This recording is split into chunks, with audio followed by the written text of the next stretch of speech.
and stipend of $100 for convening the Water District meetings pursuant to San Diego Water District Resolution number 89-07. Thank you. And if you'd now join me in the Pledge of Allegiance.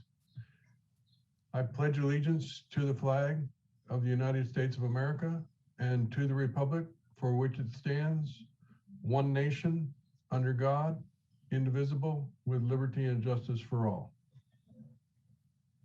Thank you for that. And we have no special presentations or proclamations. Board Clerk, are there any oral communications? I had one person registered to speak, but let me see if they're on the list. I do not see them on the line, so no, we do not. Okay, let me know if they join later and we can pick them up at the end of the meeting. Okay. Oral communication, the report from closed session, there is none because we didn't have a closed session. Are there any changes to the agenda? No changes to the posted agenda. All right, so with that, we have the consent calendar consisting of items 8A through 8G, and I would entertain a motion. I'll move approval. Second.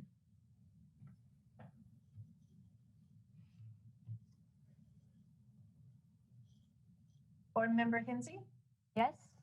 Board Member Lyons? Yes. Board Member Mosca? Yes. Vice President Blakespear? Yes. And President Kranz? Yes. Motion carries Thank you. unanimously. Thank you. On to the action items. We move to item 10A, which is an update on the status of the San Diego Water District's 2020 Urban Water Management Plan. And should that say 2021? No, it's the 2020 management plans for last year. Okay. Thank you. Blair Knoll will present this item. Thank you, President Kranz. This is the status update of the 2020 Urban Water Management Plan. I'm Blair Knoll, the senior engineer here at the San Diego Water District. I hope you can see my screen. We can. Okay, so a little bit of background. We've been working on this for about 2 years, meeting several meetings with the County Water Authority. Every 5 years, the urban water suppliers are required to update their urban water management plan and then submit it to the Department of Water Resources. So the plan is to ensure that we have sufficient water supplies and existing future supplies for future demands. So tonight we're recommending that you receive the report, give us direction, and we'll amend the plan as needed and bring it back to you. So the timeline, we have a draft report that's been out since April 19th to the public for public review. We're here tonight to present it to the board and get direction. We have planned a public hearing for next month at the May 19th board meeting and possible adoption. If we need more amendments to the plan, we still have time to take it back to the June 18th board meeting and submit it to the Department of Water Resources by July 1st. So in June of last year, we hired Woodward Kern to prepare the plan. And tonight, Sally Johnson will be presenting the plan. She's been the water resource planner on the project. So I'd like her to take over now.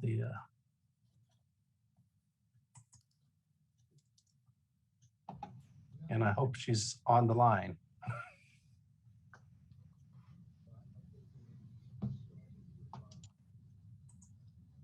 The camera. Will it be on me or what? Mm-hmm. Okay. And I when guess, I'm on, I'll see myself up there, right? I'm sorry. Someone's not on mute and I'm looking for Sally. Kieran, Sally is listed as an attendee. I can't hear Can we you. move her to panelist? And Mr. Loudslogger, can you please well, put maybe your microphone on mute? To the table, and then you can kind of keep an eye on it, and then. Yeah, Hey, you can Jeff bring it in. Loudslogger. Yeah. Hey, Jeff, Um, please mute your mic. I just had the sound turned off. Kieran, how about muting Jeff? Oh, mute, we'll mute. Mute your mic, Jeff. Thank you. And Karen, can you move Sally into panelist, please?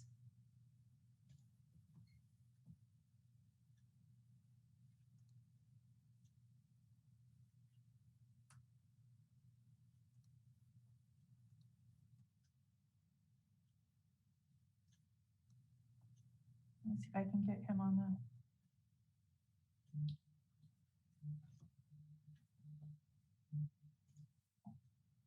So Sally has texted me and said she didn't have permission. I thought we did set this up earlier.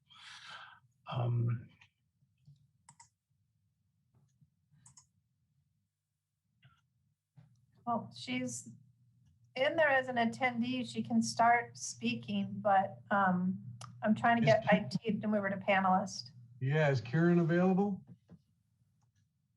I'm trying to reach him now.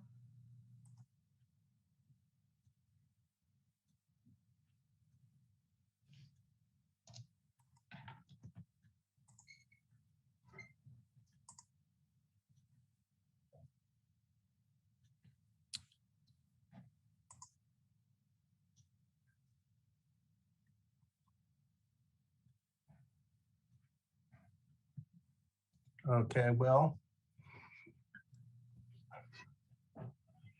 are you seeing the urban water management plan on the screen? Yes.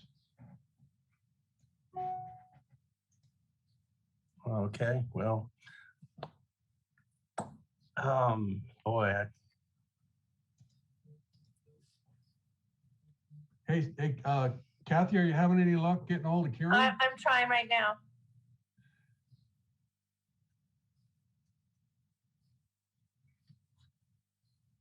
well, I can roughly take you through this if you want, why we, I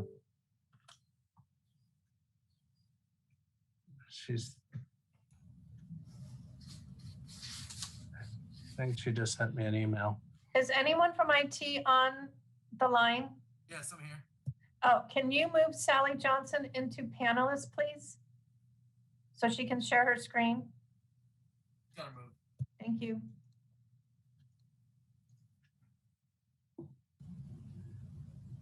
And please turn off Jeffrey Slogger's camera. Demote him to an attendee. Sorry for the technical issues, Sally. If you're able to see the your screen, sharing your screen now. Thank you very much. No worries. Thank you all for having me. As Blair mentioned, I'm Sally Johnson with Woodard & Curran. I've been the project manager and the water resource planner helping to develop your 2020 Urban Water Management Plan. The 2020 Urban Water Management Plan reflects your current water use. That's your fiscal year 2020 water use. They are due to the state the year following, so the July following 2020, but we still call it the 2020 UWMP. So that's why it's named that, even though we're in 2021 and it's still a draft. So I'll go through the slides really quickly, or not really quickly, but I'll go through the slides quickly to just give you an update on the Urban Water Management Plan and what we've included in your draft plan. And then at the end, we can go through if you have any questions or if you want us to return to any slides, I'm happy to do that. So the Urban Water Management Plan, as Blair mentioned, is updated once every 5 years. It includes your historical, current, and projected water demands and water supplies over a 25-year planning horizon. So this is an update to your 2015 Urban Water Management Plan. In the 2020 UWMPs, we are demonstrating your compliance with the SBX 77 20% by 2020 water use targets. So in 2015, you verified your targets that you needed to hit your per capita water use targets for 2020. So we're verifying that in this plan, and we'll go through those numbers later. We also evaluate your supply reliability under normal and drought year conditions, again, over the 25-year planning horizon, including potential new supplies that you might be developing. We include a discussion of water conservation measures, both implemented and planned water conservation measures, And we're also updating your water shortage contingency plan to address short-term supply shortfalls. So we'll have a slide on that as well. So these are the sections of your urban water management plan. We've broken it out to align with the guidebook that was prepared by DWR for the contents of the plan. The guidebook is designed to help you make sure that you're addressing all of the sections of the water code that the water code requires be included in your UWMP. So your executive summary also serves as a layperson summary of the UWMP, highlighting your key findings. The intent there is that it be a straightforward, pretty easy to access summary of the big things that matter to most people, and then the details are in the chapters themselves. So we have an introduction, which is the background and purpose of the UWMP. We have plan preparation, which is a short description of how the process we went through to develop the UWMP, who we coordinated with, neighboring agencies, cities in the county, and the water authority. Chapter 3 is your system description, which describes both your people and your physical infrastructure, your land use, your demographics, and climate. Chapter 4 is system demand. So this is the water use chapter with the historical, current, and projected demands. Chapter 5 is, we call it baselines and targets. That's your compliance with your 20 by 2020 water use, which you exceeded. Chapter 6 is system supplies, which is kind of a sister chapter to chapter 4, just on the supply side. Chapter 7 is where we bring chapter 4 and 6 together into a water supply reliability analysis, looking at your reliability. Do you have sufficient supplies for your projected demands in normal year conditions, a single dry year conditions, and then a 5-year consecutive dry year drought period. Chapter 8 is your water shortage contingency plan, which is what would be triggered if there's a supply shortfall in the short term. Chapter 9 is demand management measures, which is your conservation efforts, what you've been implementing over the last 5 years, and potential demand management measures you might be implementing or have the option to implement in the future. And then finally, chapter 10 is just a description of plan adoption and the process for any future amendments to the plan if needed.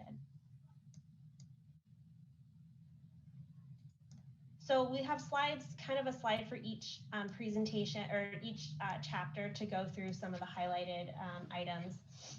In your chapter 1 and 2, introduction and plan preparation, we're highlighting some of the applicable legislation, which is the UWMP Act of 1983 and the Water Conservation Act of 2009. Your current UWMP and compliance with SBX 77 supports your eligibility for DWR administered grants and loans.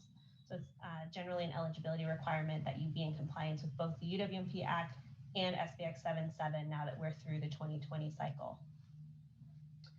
We include information about the district, so coordination with the Water Authority as one of their member agencies. We're reporting your UWMP in fiscal year and in acre feet. This is consistent with your UWMPs that you've done in the past. We're acknowledging your population of 38,000 people.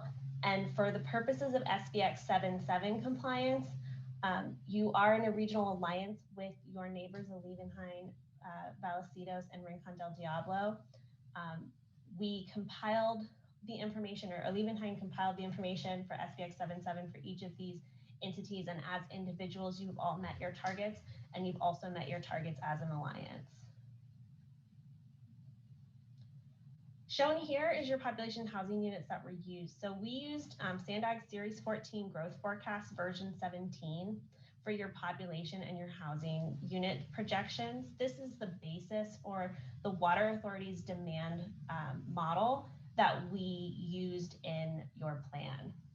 So we're seeing that your projected growth is about 9% with your average annual growth rate of about 1/3%. And then your population, your projected housing units is growing a little bit more than your population. You'll see that slightly there. That's reflecting SANDAG's assumption that there will be a lower persons per household density. So there'll just be fewer people per household. When we look at your projected population, you'll see that the updated population projections are a little bit higher in the 2020 UWMP, but they're similar to the 2015 UWMP projections. And so we're really looking at from 2015 to 2045, about 4,000 person change in population. And you'll see that trend is relatively similar. It's a slightly different growth rate, but in general, your trend is similar to what was projected in 2015. One thing I wanted to note as well is that the SANDAG Series 14 model is also it's the same model that SANDAG uses for their regional housing needs assessment. So it's all kind of pulling from the same regional planning information.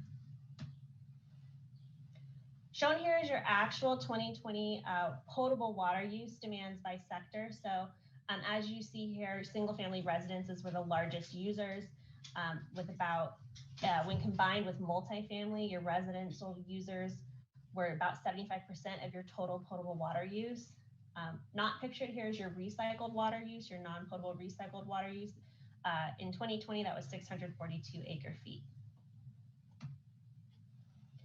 Looking to the future at your historical and projected potable water demands, I apologize, that should say Chapter 4 system demands. Yeah. What you're seeing here in the blue line is the 2020 Urban Water Management Plan projections. Those only went out to, they were kind of more limited. You'll see in the gray line, the historical, those are your actual water use. This is again, potable water. And the green line is the 2015 UWMP with the dark blue line as the projections for 2020. So what you'll see here is that even though we're still showing a projected growth in water use over time, it's still quite a bit lower than your projected water use in the 2015 Urban Water Management Plan. These projections are based on the Water Authority's regional demand model and local district data. So the district provided information to the Water Authority to input into the model. The model looks at historical water demand patterns, household income, anticipated land use changes, and population projections, which comes from SANDAG. And it also incorporates active and passive conservation measures. What you'll see here in the demand trends is that in 2045, your demand is projected to be 21% higher than actual 2020 demands. But you'll see that in 2040, which is the last year that we have direct comparisons between 2015 and 2045, you'll see that it's 710 acre feet less. So that's reflecting the drop down in there. So we're about 10 to 20% lower in 2020 than in 2015 when you're looking at the demand projections. This graph here is just showing you the breakdown between the different sectors. So you'll see in our demand projections, when we break it down by sector, that we assume that potable demands will increase roughly proportionally to each use category as compared to the breakdown for 2020, except for agriculture. That was based off of our conversations with district staff and understanding of your local service area and projected lack of change in your agriculture land uses. And you'll see that we held recycled water demands steady at a roughly 700 acre feet per year, which is about what you're using right now. For projected future conservation, we include active and passive. So active being implementation of demand management programs, conservation efforts that your customers might be implementing or that you might be implementing, where passive savings are implementation of regulations and codes, the plumbing code. In the graph, what you'll see here is the green baseline demand, that's before conservation. The yellow represents the conservation savings and the blue is the potable demands. So you'll see how the potable demands drop fairly substantially with the conservation that's expected. We want to highlight again that SBX 77, your GPCD, your gallons per capita per day target was achieved and exceeded. I'm sure you all are familiar with SB 606 and AB 1668, which are the long-term water use efficiency standards. We want to note that conservation associated with these measures are not included in the projections. These were not included because there's still a lot of uncertainty about what your actual targets will be from the state. The state's still developing those guidelines. So the targets are supposed to be adopted in 2022 by the state, and the district will need to meet them by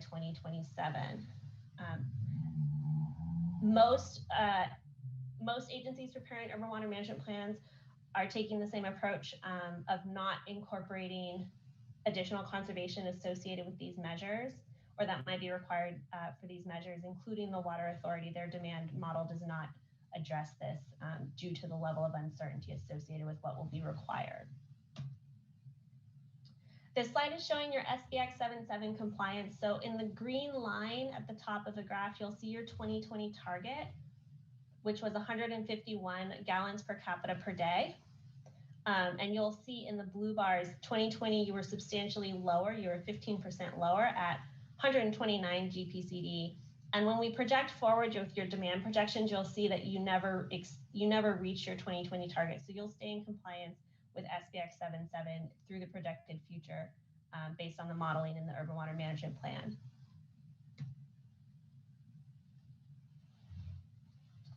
What you see here is your current and projected water supplies.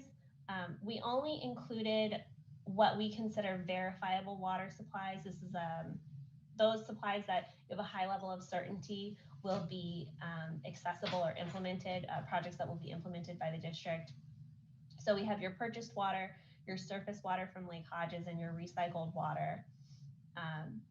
We do include discussion of a conceptual project that the North County One Water Program, which we acknowledge could provide up to an additional 2,000 acre feet per year of potable water by 2035. However, because it's still a conceptual project and we're still in the, you're still in the early stages of exploring this project, we did not include it in the tables. We took a conservative approach there. The heart of your UWMP is your supply reliability analysis. So the district's analysis tiers off of the Water Authority's reliability assessment. The reason being that anytime your local supplies are not sufficient to meet demands, you would purchase water from the Water Authority. The Water Authority's supply reliability analysis accounts for impacts to local supply sources. So it accounts, for example, a reduction in availability of water you might be able to access from Lake Hodges during a drought. And it assumes that you'll increase your purchases of water from the Water Authority. What the Water Authority's UWMP found is that they have sufficient supplies to meet member agency demands during normal conditions, single dry year conditions, the 5-year consecutive dry year conditions, in all years into the future, projected in the planning period, so through 2045. They also found that in a 5-year extended drought, which looks at the next 5 years, and is referred to as the drought risk assessment, that there is also sufficient supply to meet demands in those conditions as well. So for those reasons, we found that the district was also 100% reliable, and that we don't project a shortage in supply associated with the drought conditions or potential drought conditions evaluated in the water supply reliability chapter. Chapter 8 is your water shortage contingency plan. This is really looking at addressing supply shortfalls on a shorter term than the reliability analysis. This is what happens when we enter the drought stages and we trigger reduction requirements from the customers. What this graphic is showing you is a comparison of what happened during the last drought. So in 2014, so the black dashed line here is the kind of baseline conditions, the pre-drought 2013 conditions. And what you see here is when the different levels of your water shortage contingency plan were triggered. And you'll see in 2014, the purple line, drought level 2 is triggered. And you'll see that the water use starts to go down and really stays kind of stayed below the pre-drought conditions for much of the drought period. So it's basically demonstrating that your existing water shortage contingency plan was effective at achieving your goals. The state has required updates to the water shortage contingency plan. So your water supply shortage response program will be updated to comply with new requirements by the state. These new requirements include describing a process for conducting an annual assessment. This will be done in coordination with the Water Authority. We updated your water shortage contingency plan to the 6 statewide standard water shortage response levels, which are 10, 20, 30, 40, 50, and greater than 50% shortage levels. We estimated water savings associated with the shortage response actions included in your plan. We've clarified your communication and public outreach efforts, identified your demand monitoring and reporting procedures to make sure that you would implement to verify that your water shortage contingency plan is achieving your targets. And we included a description of methods you might use to reevaluate and improve the water shortage contingency plan in the future. This slide is just showing the different water shortage conditions. It's a bit of a summary of the measures that would be in place at each level.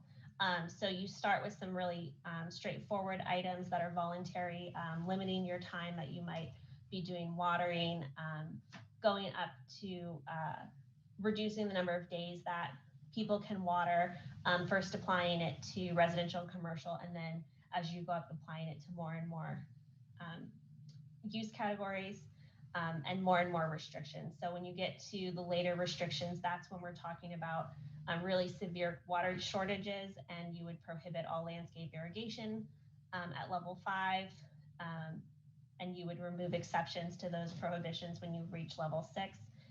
Just to note, I believe you only made it up to level 3 last cycle, so it's pretty rare to get up in the upper levels. The demand management measures chapter just highlights your regional conservation measures, so it includes both the district-specific efforts and then district customers' participation in Water Authority and Metropolitan Water District programs such as rebate programs. So shown here are some of the statistics from the past year or so on participation by the region in the different programs. And we discuss each of these programs in more detail in the chapter. So one thing to note as well is these are the measures that you might be implementing to help achieve those additional conservation levels from SB 606 and AB 1668 that I mentioned earlier in the presentation. And so we wanted to highlight that the 2025 Urban Water Management Plan, which will be your next one, will reflect new water use targets that you'll have to comply with in 2027. So to achieve those, you might increase your conservation measures described here. Finally, there's one more requirement for the 2020 Urban Water Management Plan that I wanted to discuss, and that's the Delta Reliance Appendix, which is reporting on reduced Delta reliance. Under the Delta Plan regulatory policy, WRP1 reduced reliance on the Delta through improved regional water self-reliance, which was adopted in 2013. This policy requires that the Delta reliance analysis be included starting in the 2015 UWMP. So it's required under section 23 CCR section 5003, section C1C, but it's not actually included in the Urban Water Management Plan Act. So it's not within DWR's jurisdiction and was inadvertently not included in the Urban Water Management Plan Guidebook for 2015. It is required in the guidebook for 2020. So we've prepared this appendix. It's Appendix K to your 2020 plan. And DWR has provided guidance that we can prepare this appendix one time, adopt it as part of our 2020 Urban Water Management Plan, and then at the same time adopt it as a 2015 addendum, an addendum to your 2015 UWMP, which will ensure compliance with this policy.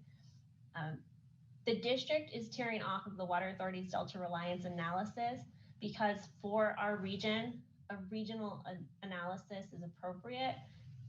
Given that the only source of water from the Delta that the district receives is received via the Water Authority and MET. So the Water Authority has done an analysis that rolls up all of the regional supplies and demonstrates that the region is reducing its reliance on the Delta. And the district, of course, is contributing to that as well through the use of Lake Hodges and through the use of recycled water. And so we are relying on this analysis for your compliance.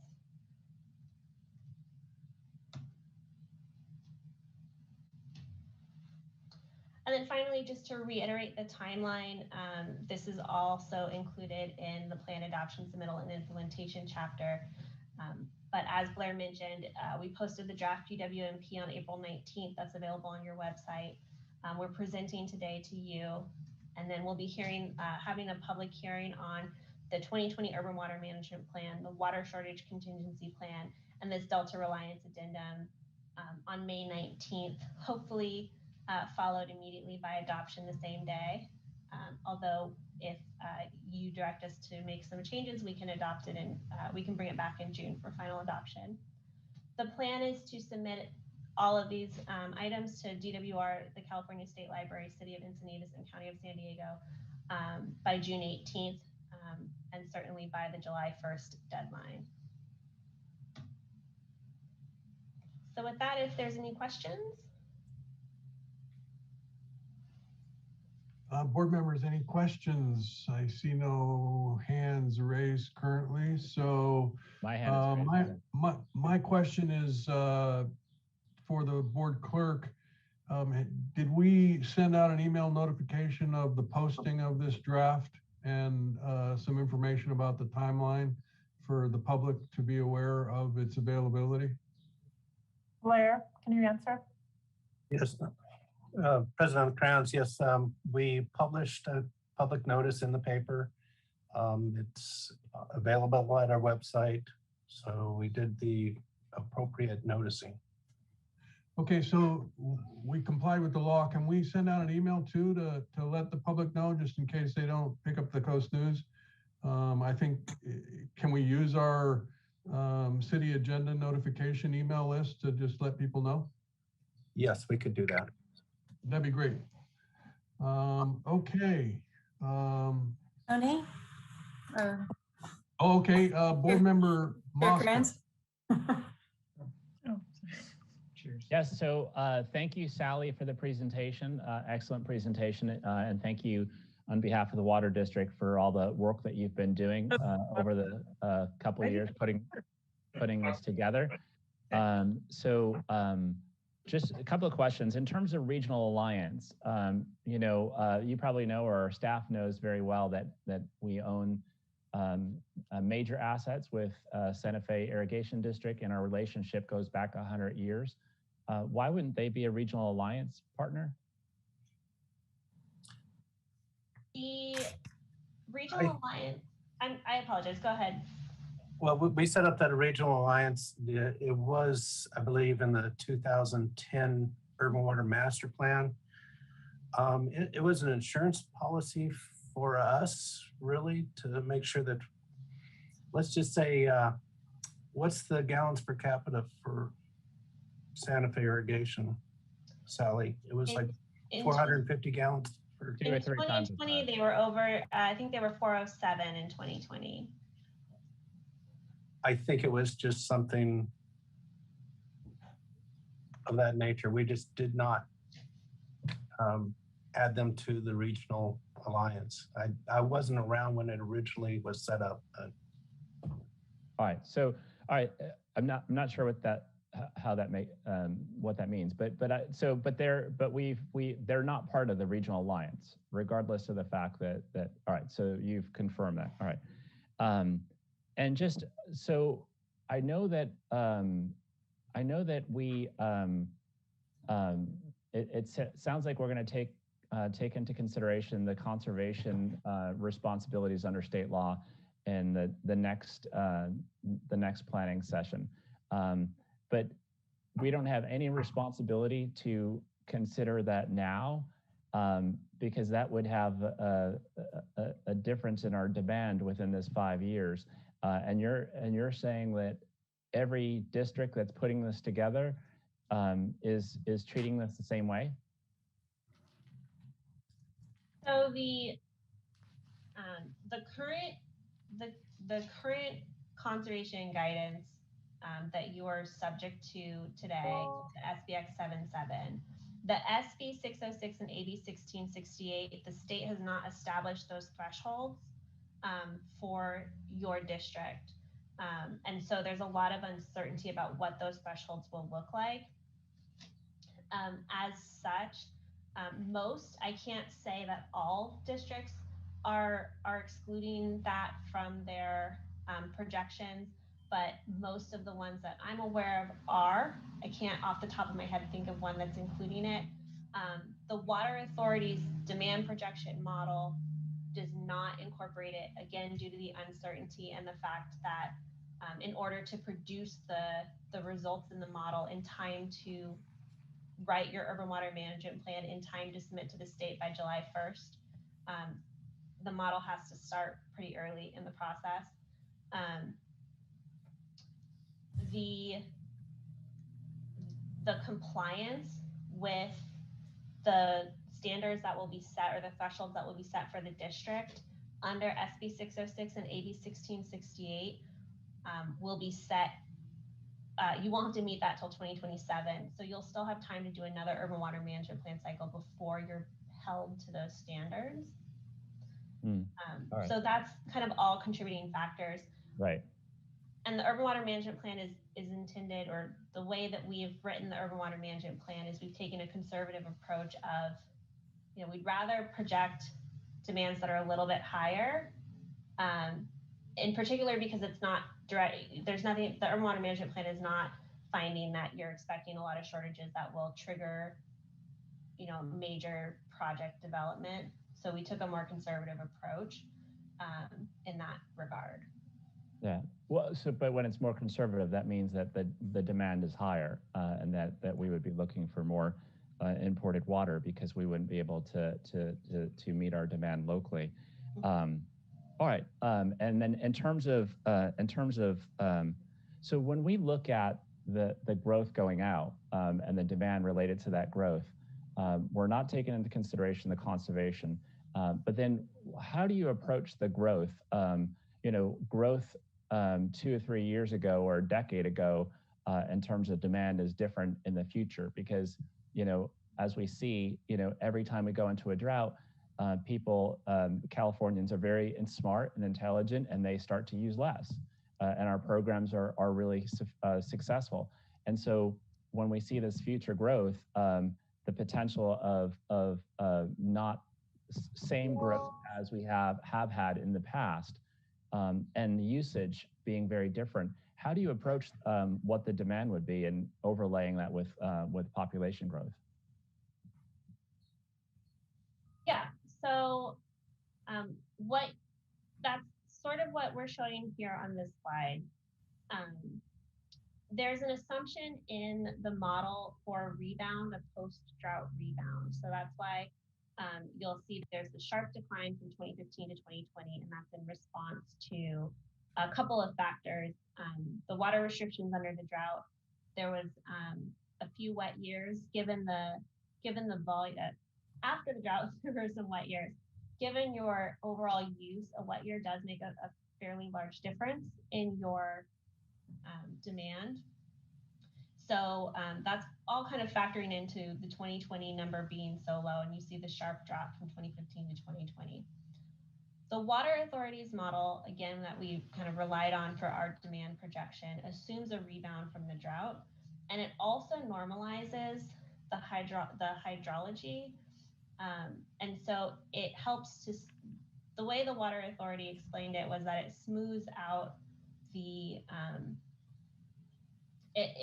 it doesn't assume that your 2020 year, if 2020 was a wet year, the model doesn't assume that that's a normal year, right? So part of the reason you see the relatively large growth between 2020 and 2025 is accounting for that rebound effect and a normal water year difference, whereas a wet year,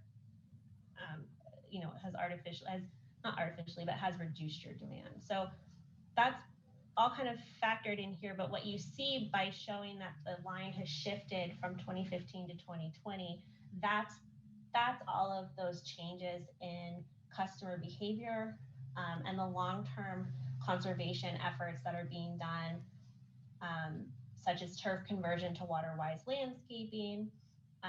When we factor in the active and passive conservation, one thing to remember is that the passive conservation or plumbing code conservation. So as we project into the future, there's an anticipation that older homes are going to be updating their fixtures with more water efficient fixtures to be compliant with current water codes. And so you start to see conservation, occurring in that way, as well as assumed, there's the Water Authority's model projects additional plumbing code conservation into the future. Good. You know, and then on the supply side, I'm happy that we basically were able to at least note our kind of exploration of potable reuse, either direct or indirect, because that's important, and we should start to talk about that as soon as possible, because not only in the future will we be seeing conservation responsibilities take the demand down, but if we have potable reuse in North County with San Alejo and then Encina, our demand for imported water is going to be driven down significantly. And so our need for imported water from County Water Authority is going to go down quite a bit to what we're projecting now. And so I think that should be noted as early as possible. So thank you, Sally, and thank you for answering those questions. Of course. We did include a footnote to the table, the corresponding supply table in your urban water management plan that acknowledges the potential reduction in purchased water associated with the potable reuse project. So it is noted in the footnote as well as the narrative. Thank you, Sally. Board Member Lyons. Thank you, President. Thank you, President Kranz. I was happy to see that in Appendix K under the self-reliance that you had some good items addressed in there. And I just want to make a general comment to keep this brief, that I'd like to understand better how the numbers of the projections here, the recycled water is one that I noticed, tie back to the plan in general. If they do yet, perhaps they don't, because did I get the sense that this Delta Reliance was still a work in progress? No, so the recycled water here includes all of the recycled water from all of the Water Authority's member agencies, including the recycled water that you use. So your 700 acre feet of recycled water is factored into the water recycling numbers shown here.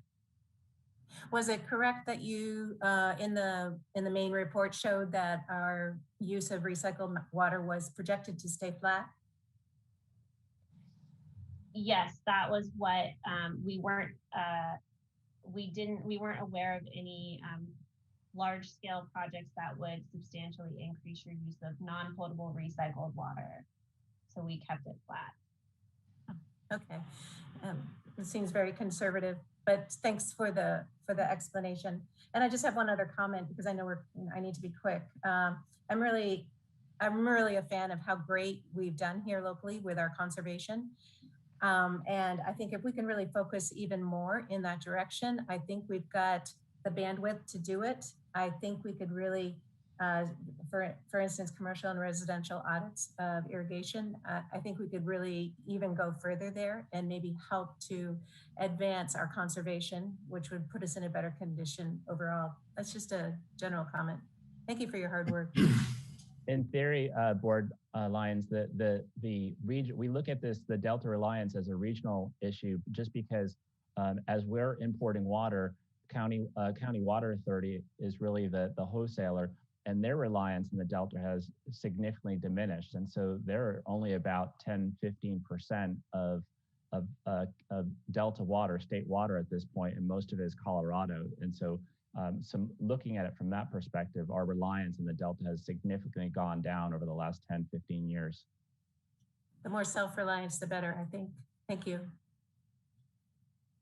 Thank you. And I would add that this, we're complying with our statutory requirements on this, but it seems to me that water is in a pretty significant state of flux, no pun intended, because of some of the initiatives that you had mentioned, One Water in here, and Pure Water down in San Diego. And so it's my hope that One Water can move along at a pace that would have a significant impact on the use of you know, the potable reuse impacts. And while San Diego Water District is a potable water agency, it's important, I think, that we continue to collaborate with not only the San Leo JPA, but Encina, and stay abreast of everything that's going on with One Water, because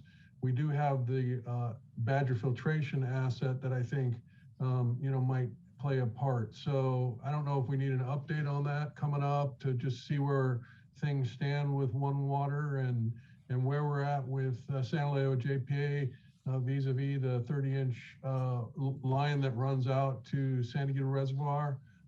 So, you know, how all of that is going to impact this, I think only time will tell, but my hope is that we are applying as much of that, you know, including as much consideration of those things in this document as possible. I know there's talk about stormwater getting that first flush chemicals out and introducing the remaining water into the black water system for possible recycling, and there's a lot going on that I think we need to stay on top of so that we can be sure to have some input into how it all plays out here in the district. So I don't see any other hand raised, so I will thank you for the presentation, Christine, or excuse me, Sally, and we'll see you back, I guess, in next month. Thank you so much. Okay, so that takes us into informational items. Isam, can you put up your presentation and maybe show that one slide that has a look at what the state of California looks like with regard to the drought conditions, and we can save the rest of the presentation for the next meeting? Yes, I can do that. We move to this. This is the U.S. drought monitor map that shows the intensity of drought in California. And as you can see, most of the state is within the D2, which is the severe drought, to the exceptional drought as compared to what San Diego is in. We are at abnormally dry kind of conditions. And the reason behind that is the investment that MWD and CWA has done previously through the last 20 years, including diversified water portfolio, desalinated seawater, conserved water from Imperial County, local water use, efficiency measures, and increased water storage. So you can see where we stand as compared to the other states just because of the investment that we have done together with CWA and MWD. I just want to also show what we have here in Lindbergh Field is basically locally precipitation is at 43% of normal. San Vicente storage capacity is at 76%, and storage capacity at Lake Hodges is at 39%. Just want to pinpoint here the fact that the Hodges is at 39% because of the Division of Safety of Dams imposed restriction back in 2019. And Metropolitan Water District and Southern California and San Diego County Water Authority have indicated that they have sufficient supplies to carry us through to 2021 and future dry years. And recently, just MWD approved $44 million to initiate transfers from north of the Delta in order to help with this process. What is most important to us is our messaging to our customers.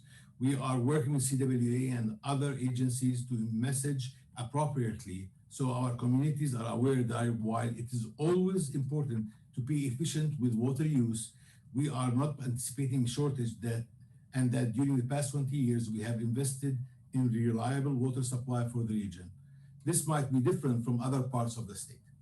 So this is just a brief of what the presentation would have been, just for the sake of time.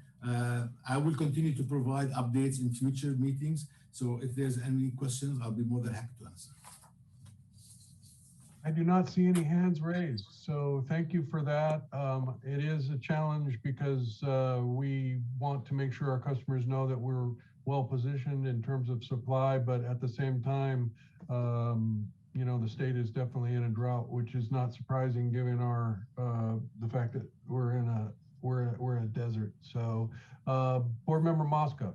Yeah, I think it's always kind of you know, unfortunate when you see that kind of first map that Isham put up, just because you know, a lot of times this is the map that you know, governor looks at and others up there in Sacramento look at in terms of drought. But what this doesn't tell you is how much we've invested in terms of contingencies and making sure that we're drought resilient. And you know, right now the Colorado, California is not under any kind of mandatory you know, restrictions on the Colorado. We have so much, MWD has so much in storage, so many ways to pull water from different parts of their system. We have the desalinization. We have tremendous amount of rights in storage. And so this map in some ways doesn't tell the full story. Right now, San Diego is sitting very nicely and has a lot of water in reserves for this type of situation. And that's because of the investments that we've made. And that illustrates the challenge that we have is that we're in pretty good shape, but we're still in a drought. So how do we communicate with our customers that we need to continue to be mindful of the resources that are limited in terms of the natural scheme of things. So I get it, and I hope that it turns around, we get some rain, that would be nice. And thank you, Isam. If there's nothing else, I will move on to board member reports. Hearing no board member reports, are there any general information or status reports from the general manager? Nothing to report. Okay, so we are therefore adjourned to the next regular board meeting, which will be held on May 19th of 2021. And, okay. Yes, thank you, Chair. So the city council meeting, I think we need to just take a brief break because we've been having back-to-back meetings here. So let's come back at just 6:25. So that's a 7-minute break and we'll start the city council meeting. So, and it's on this link, right? Same link. Yes, same link. Okay.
Great. Well, welcome everybody. I see we have 56 people who have logged in here, so it's a good hefty number.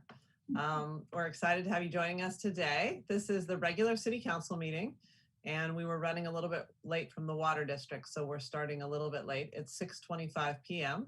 on Wednesday, April 28, 2021. May we please have a roll call? Yes, Mayor. Councilmember Hensy. Here. Councilmember Lyons. Here. Councilmember Mosca. Here.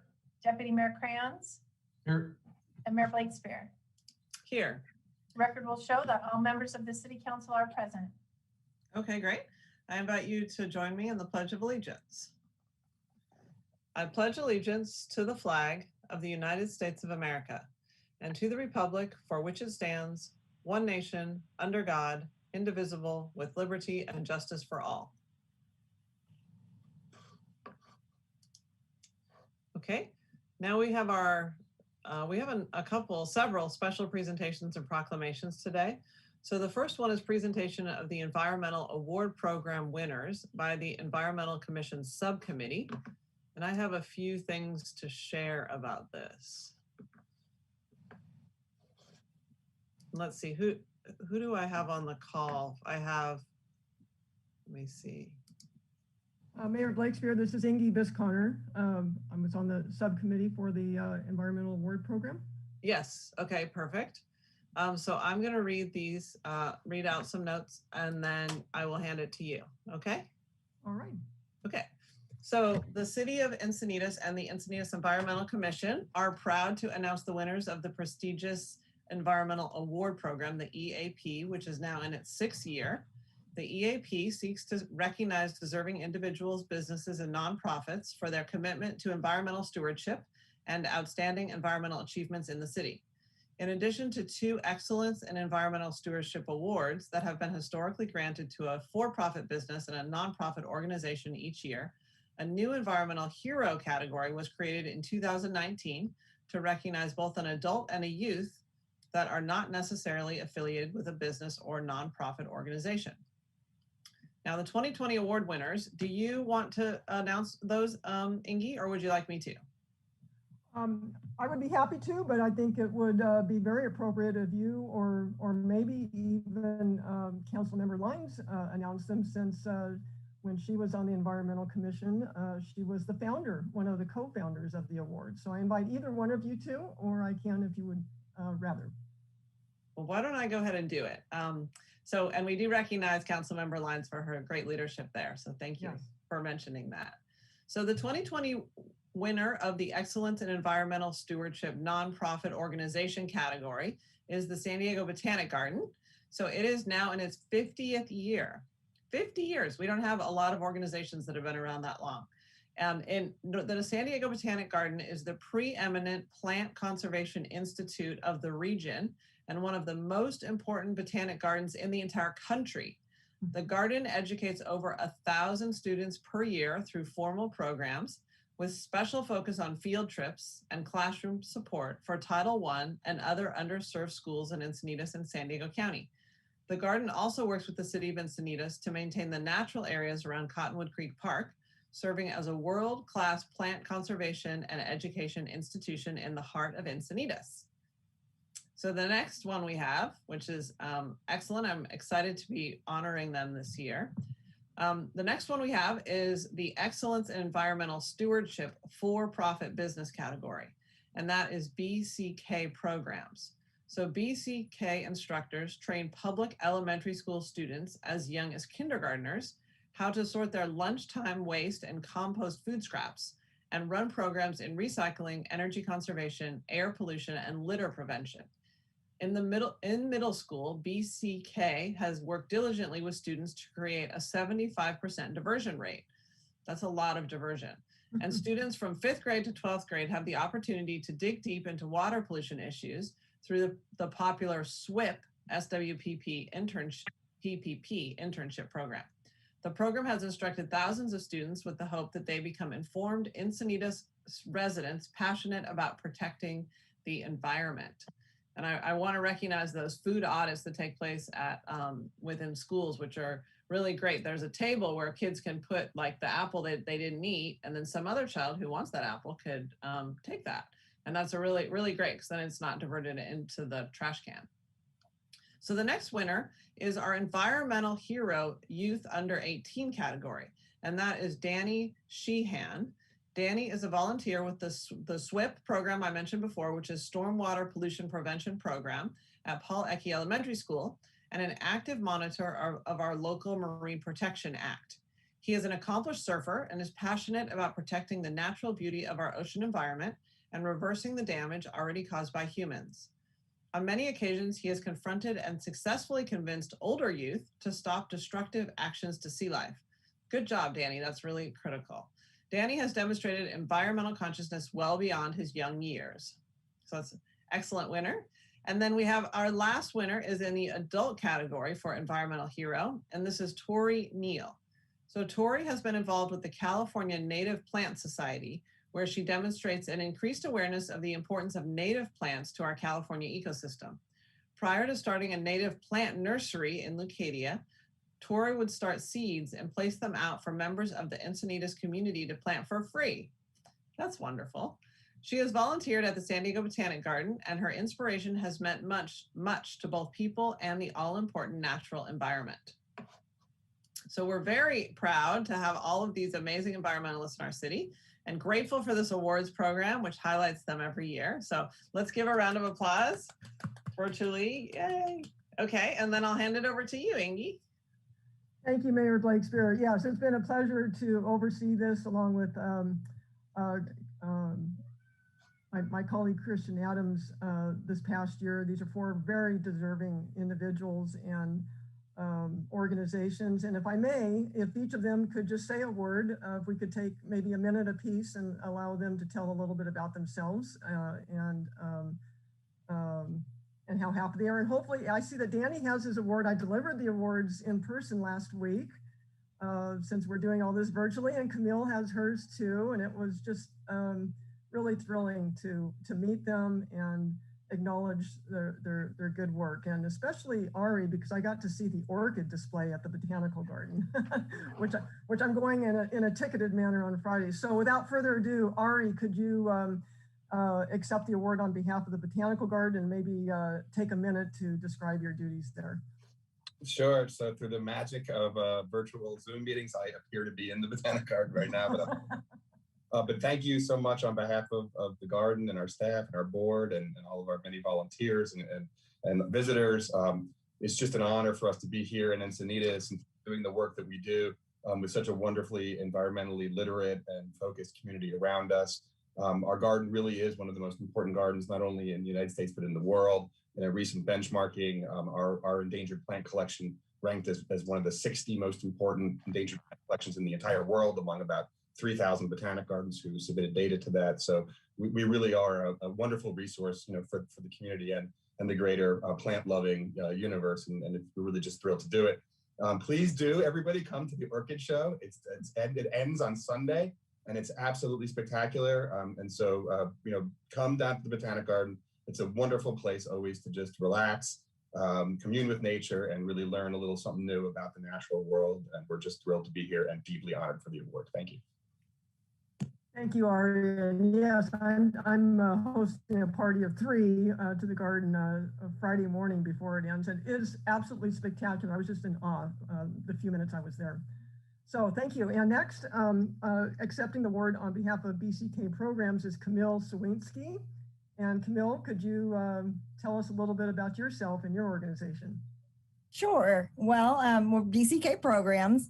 For the last 10 years, we have been working with all the local schools in Encinitas to provide programming for students K through 12 to do environmental stewardship. And as Mayor Blakespear said, from everything from energy conservation to water pollution prevention, food waste diversion, organics recycling, you name it, we get the kids to do it. And they are the ones who do the work. And we are just so proud of the work they do, and also of Danny, who is being recognized. He is one of our SWIP interns. So it's a double reward for us tonight to watch to watch this happen. And we are very grateful for the support that the city gives us every year, coming to presentations, allowing us to do presentations. They have supported us so much, and it's really been the wind beneath our wings. And I think it gives the students some confidence that the city is behind them with whatever they do. So thank you guys for all you do for us. Well, thank you. Camille, show us your award since you have it. Oh my gosh, it's gorgeous. It So is. pretty. And we'll It be is sharing gorgeous. it. Everybody will get it at their house. Until we get to come back together again. Thank you. And Councilmember Joy Lyons deserves all the credit for finding the marvelous place up in Monterey that creates these awards from recycled glass. They really are quite beautiful. All right, well, thank you, Camille. And next we have Danny. Danny is our Environmental Hero Youth category award winner. And Danny, take it away. Hello, my name's Danny Sheehan, and I love to surf, fish, and dive around San Diego and Encinitas. And I like to harvest food and fish from the ocean in both fishing and diving. Very cool. And I hear that you kind of did some learning or some schooling on some older kids at one point about not being kind of mean and nasty to some of the things in the ocean.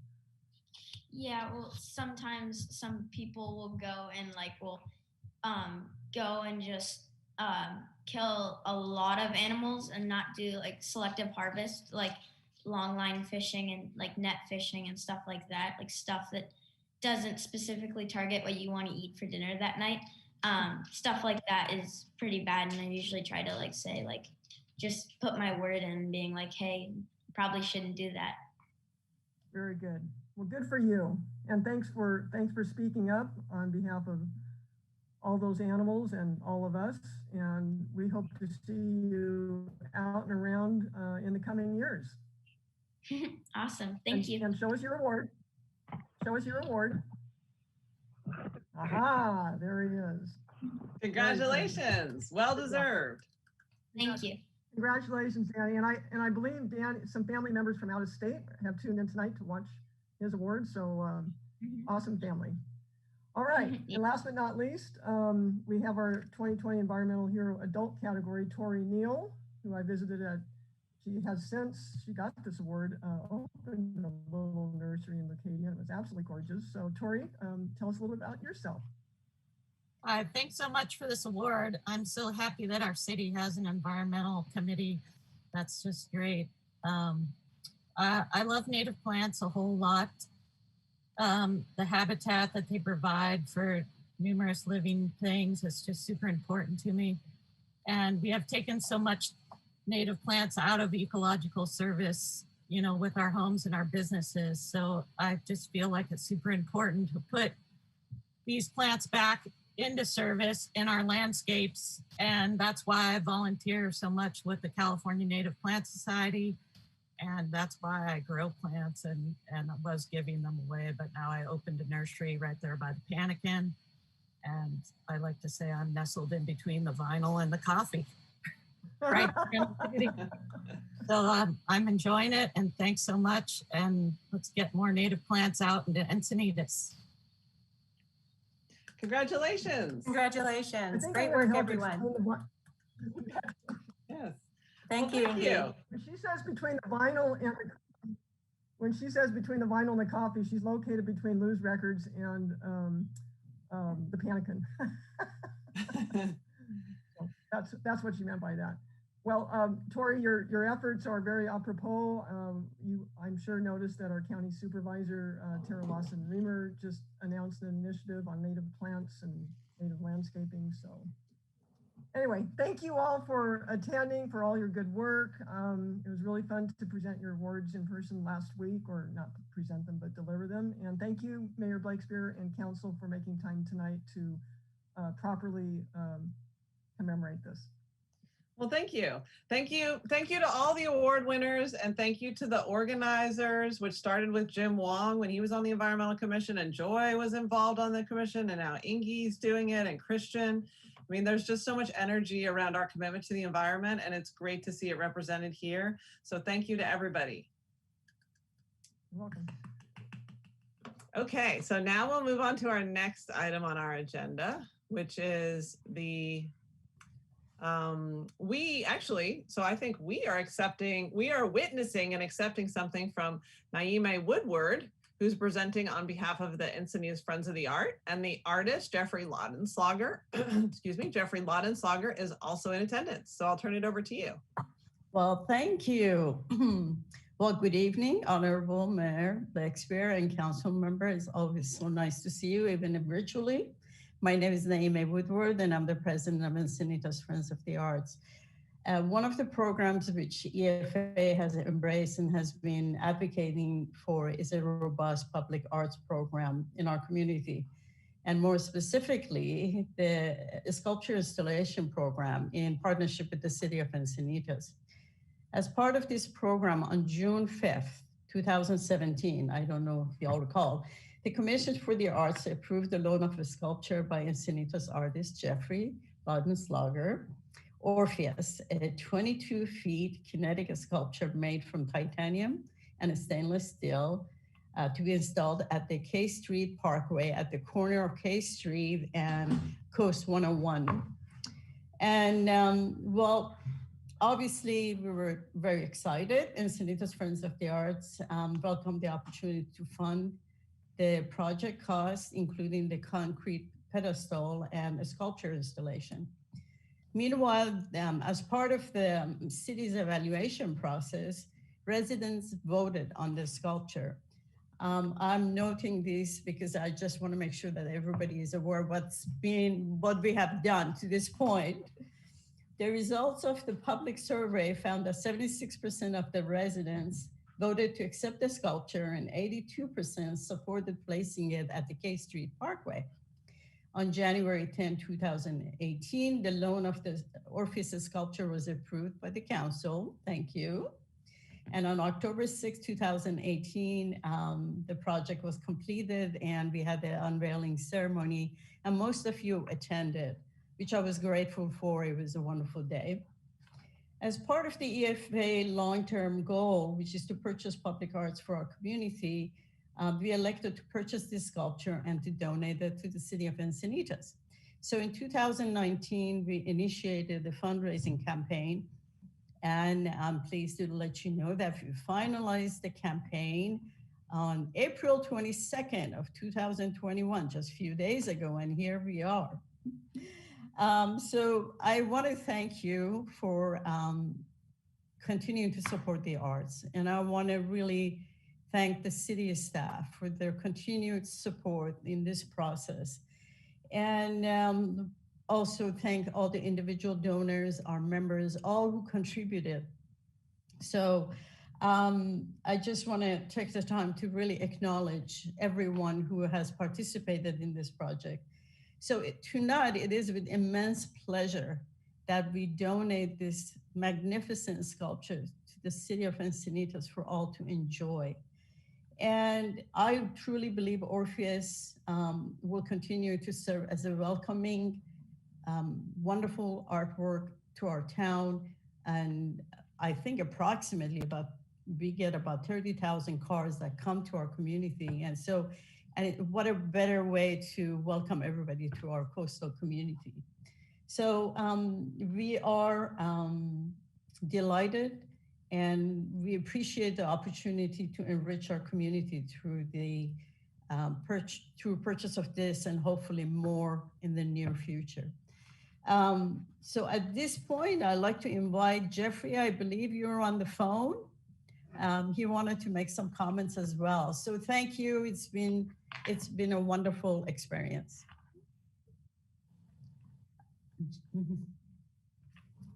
Jeffrey? He needs to Jeffrey, you need to unmute your microphone.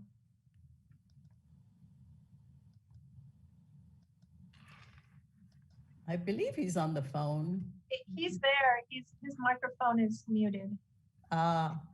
He was unmuted during the water district, but I'll just say a few words while he's hopefully getting himself unmuted. So I'm really grateful for all the work that you do, Naime, with the Friends of the Arts and otherwise. I mean, shepherding this forward is really important, and the commitment to having public art and having more of it and providing a compensation for it, you know, that's all a really important ethic. Again? Oh, there you are. Oh, Yes. good. Okay, go ahead, Jeffrey. Can we see me? I can't see me. We can't see you, but we can see your name. Okay, well, that's probably good enough.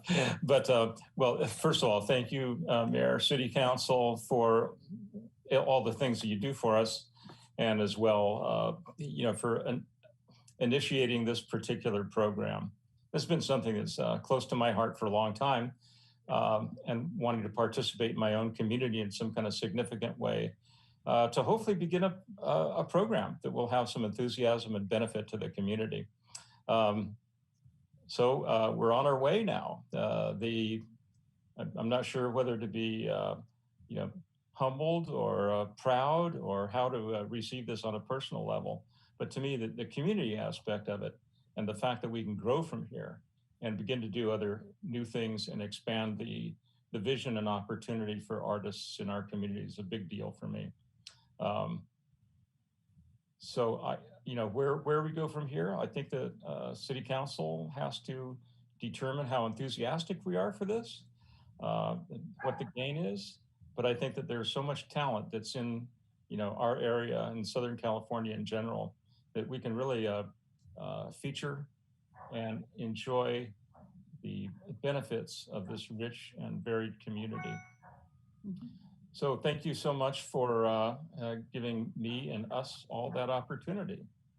Well, thank you so much, Jeffrey. You know, I just want to recognize that you are a nationally and internationally known artist, and you live right here in our city, and you drive down the freeway and see massive sculptures that you've done on the freeway, just right outside of restaurants and other places, and I mean, hospitals, and it's really wonderful that we get to have a showcase piece of yours in our city. And I'm so proud that you wanted to participate and be part of our art landscape here in the city. And so for those who might not know what his pieces are, they are kinetic, and so they move. And it's really graceful, and it integrates with the environment in a really interesting way. It's a fascinating way to do art. And it's so unique and original. Whenever you see your art, you know it's from you. And so thank you. I just want to say thank you so much for participating in this and being willing to have your art showcase there at that really prominent spot in our downtown. And I'll call on the deputy mayor here. He has his hand up too. Yes, thank you. And I would say, Jeffrey, that it's wholly appropriate to have both those emotions, humility and pride. So well earned. Thank you for that effort. Your art is beautiful. I agree with the mayor that it is really a source of pride for me as well to know that you are a member of our community. This community is full of tremendous artists, and you're at the top of that list. Naomi, I also want to thank you for all the efforts that you've made to facilitate this purchase. And then I did want to add that Jeffrey and I last met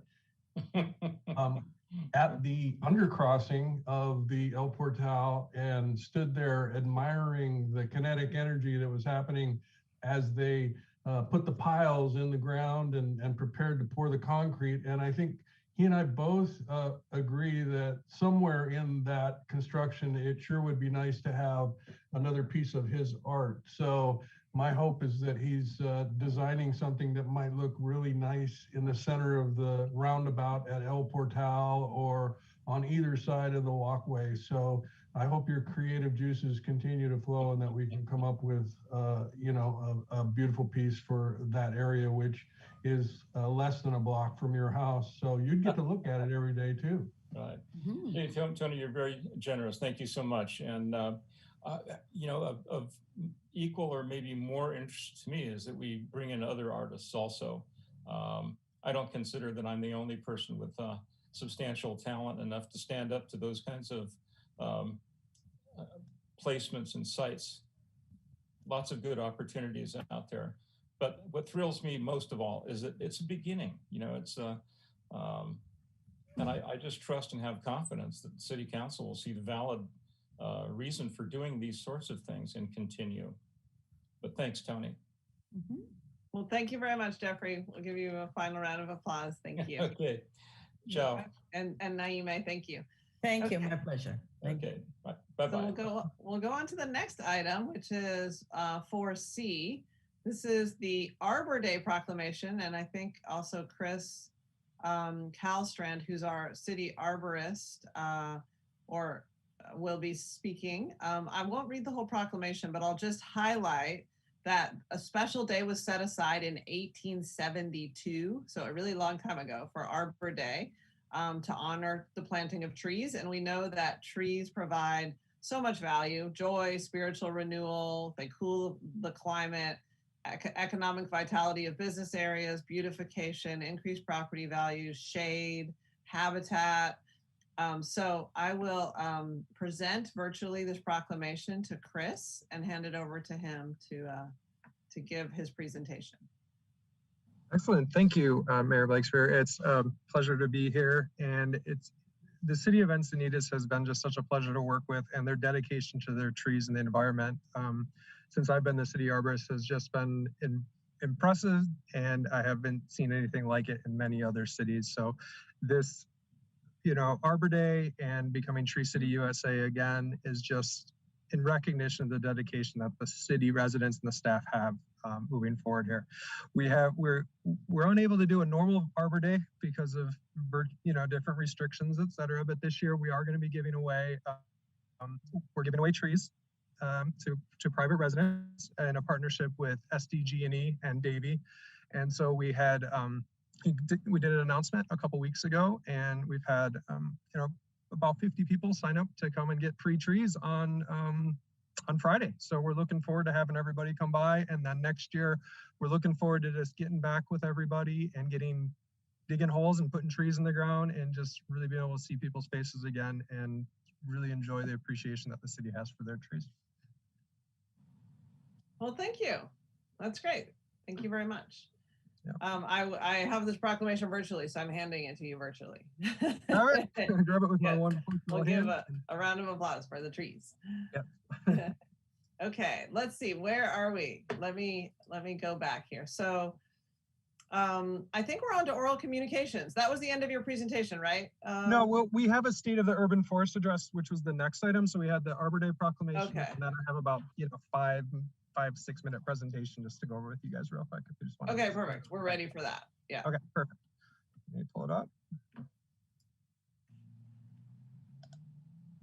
Chris, I hope that injury on your hand wasn't the result of a chainsaw accident.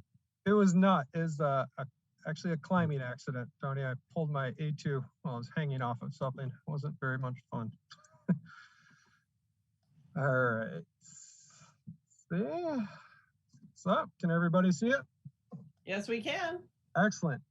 So as of last year, what I've started doing is giving a State of the Urban Forest presentation for the city. So to kind of go over where we're at for the last fiscal year and the changes and some of the things that are going on within the city. So I'm just going to give a quick overview, talk about tree maintenance that we've done, a little bit of discussion on land cover analysis, and then what we're going to do moving forward from there. So this last year, we maintain 22,000 trees. We've increased this from the previous year by about 542 trees. This is an increase of both tree planting, which we've been doing internally within the city, and then through that grant that's previously working with Urban Core. Our number of species has remained the same, so our species has not gone up. We're about 350 species. We have 163 different genera, 67 families. Our planting sites, which is the biggest one that I like to look at right now, is that we've gone down in our number of planting sites, and that's because we're out there planting trees. So overall, we've decreased our number of available sites by 426. So that to me is we're doing something right. We're starting to get trees back in the ground. So next slide. Again, with previous years, our top 5 tree species, as you can see within the slide, are palm trees. They're ever present, and they make up a significant part of the population. the problem that exists with having trees is that the environmental benefits aren't equivalent to those as a pine or an oak tree or any deciduous tree. So moving forward, you'll see some of the things that are recommended for changes is that we don't go and remove all the palms, but we just kind of phase them out over time and keep them in some more visible areas but then try to get a greater environmental benefits from planting other species as well throughout the city. As I said, we previously had just over 3,500 vacant tree planting locations. This year, we are now down to 3,124. So that's that 400 or so sites that we've planted over the last year. So this is good. And we're taking steps to just keep dwindling that down and getting these vacant sites planted. Tree maintenance, routine. Over the last year, we've pruned about just over 9,000 trees. We removed 12.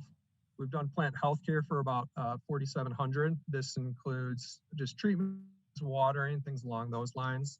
We've done a total of 577 new plantings, and that brings us to a net new trees with, in addition to everything that we planted, of 365 net new trees.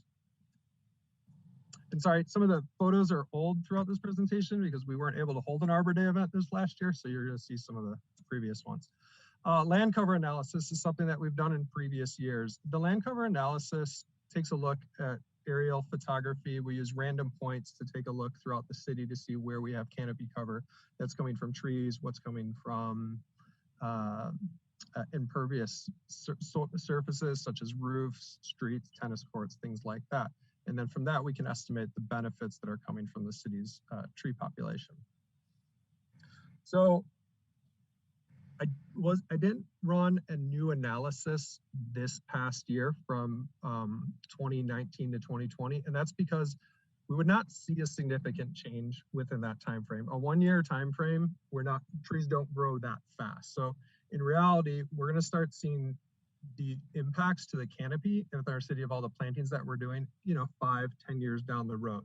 So we're still at a really good number for the region. We're at 23.2%. This is considered average to above average for the region. We are, after all, in a desert.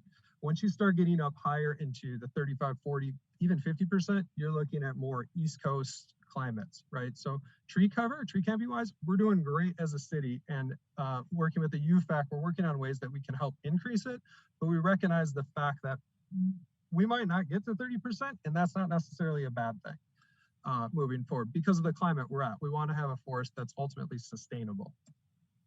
Shrub and grass is high at about 27.3%, bare ground 9.4%, and impervious, those are the concrete, etc., and that's about 40%. So there's opportunities too when we're looking at impervious and bare going down the road after we build in vacant tree planting locations. Is maybe there's some we can do cutouts, things like that, to start putting canopy cover over those impervious areas.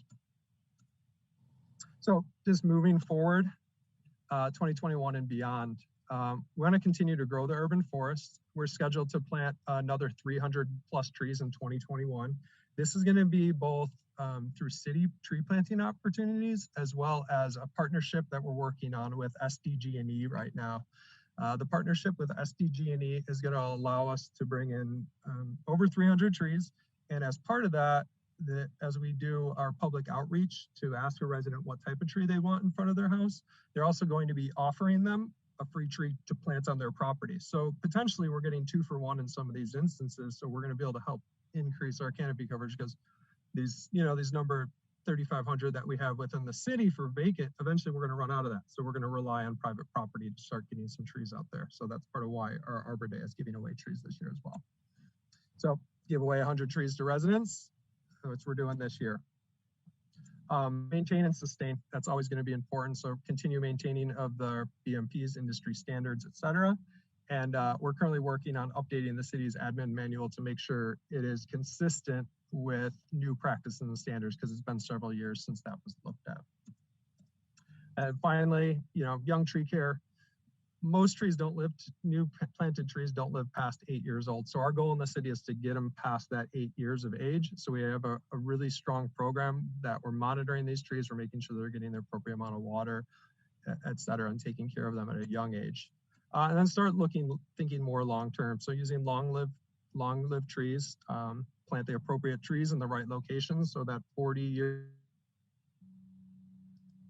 with these trees and having to remove them. So making the right decisions now. Utilizing evergreen trees as appropriate. So evergreen trees provide us with benefits all year round versus deciduous, you're losing that tree cover for a little bit. So you might not have that activity that you would still get. So we still want both, but evergreen does have a little bit more of a benefit in our region. And then phase out the invasive species that we have within the city. It's not that we're going to go and cut down every tree, because Washington, Mexican fan palms are listed invasive species, and the Canary Island date palm, et cetera. So we're not going to go and cut all those down, but as they are removed for various reasons, we're going to try to replant those with other species that A, aren't invasive, and B, give more environmental benefit to our community. And then just reduction of our palm population. I'll leave it there. Before I kind of hand it off, I really want to thank a couple of people. I mean, Public Works and Parks and Recreation are, without them, these programs, wouldn't be functioning at such a high level. And then the Urban Forest Advisory Committee, they are doing great work. They're helping us to develop some really fantastic plans and helping us to work through some issues that have popped over the years. So I always want to applaud everybody within those departments and within the UFAC for everything that they give to help, grow our forest and help it be what it can be. So if you have any questions, I'll be more than happy to answer them. Okay, well, thank you so much, Chris.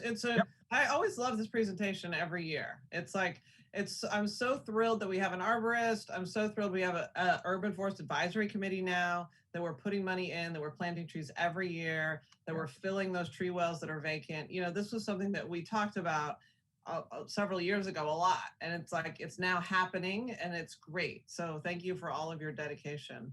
Deputy Mayor Kranz has his hand up. Yes, thank you. I appreciate the presentation too, and it has been a passion of mine to see the city's program, urban forest program, advance to where it is now, including having an arborist, a staff arborist, although you are not on staff, you are a consultant with DUDEC, and I just wondered, Chris, if everything's working out at DUDEC and they're happy with the way things are going with your leadership of the arbor program here in the city.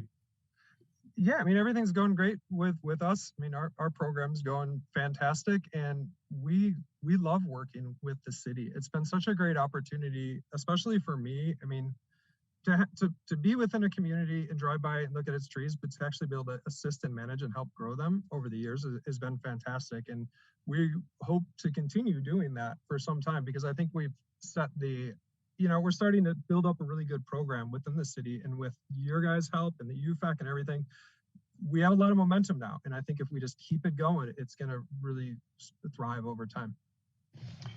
Great. One thing that I would call to the attention of my colleagues and maybe ask Mark Delin to weigh in on this. I still am somewhat bothered by our approach to management of the urban forest, because it strikes me, and granted, I'm not an expert, but it seems to me that we, working with the grid system, zone system, whatever we call it, where we get to trees every 5 years, we still seem to me to be over pruning at times. And so I wonder if an exercise for the UFAC, the Urban Forest Advisory Committee, might be whether what the impacts would be of taking a 1-year break in our maintenance contract with West Coast Arborists, and just essentially continue to prune palm trees like usual, and then only deal with situations that are an emergency, and ask the UFAC to bring back recommendations as to how that might work and what we would need to do, because we spend millions of dollars on the maintenance, and I think that we're certainly seeing plenty of evidence of the importance of a robust tree canopy, and it hurts to see tree branches removed that seem to be pretty healthy and that they essentially cull the canopy in a way that I don't think is in the best interest of the environment. At the same time, we burn chainsaw and have impacts on greenhouse gas. And so, overall, both these effects have impacts on our climate action plan. So it is something that I think with the experts and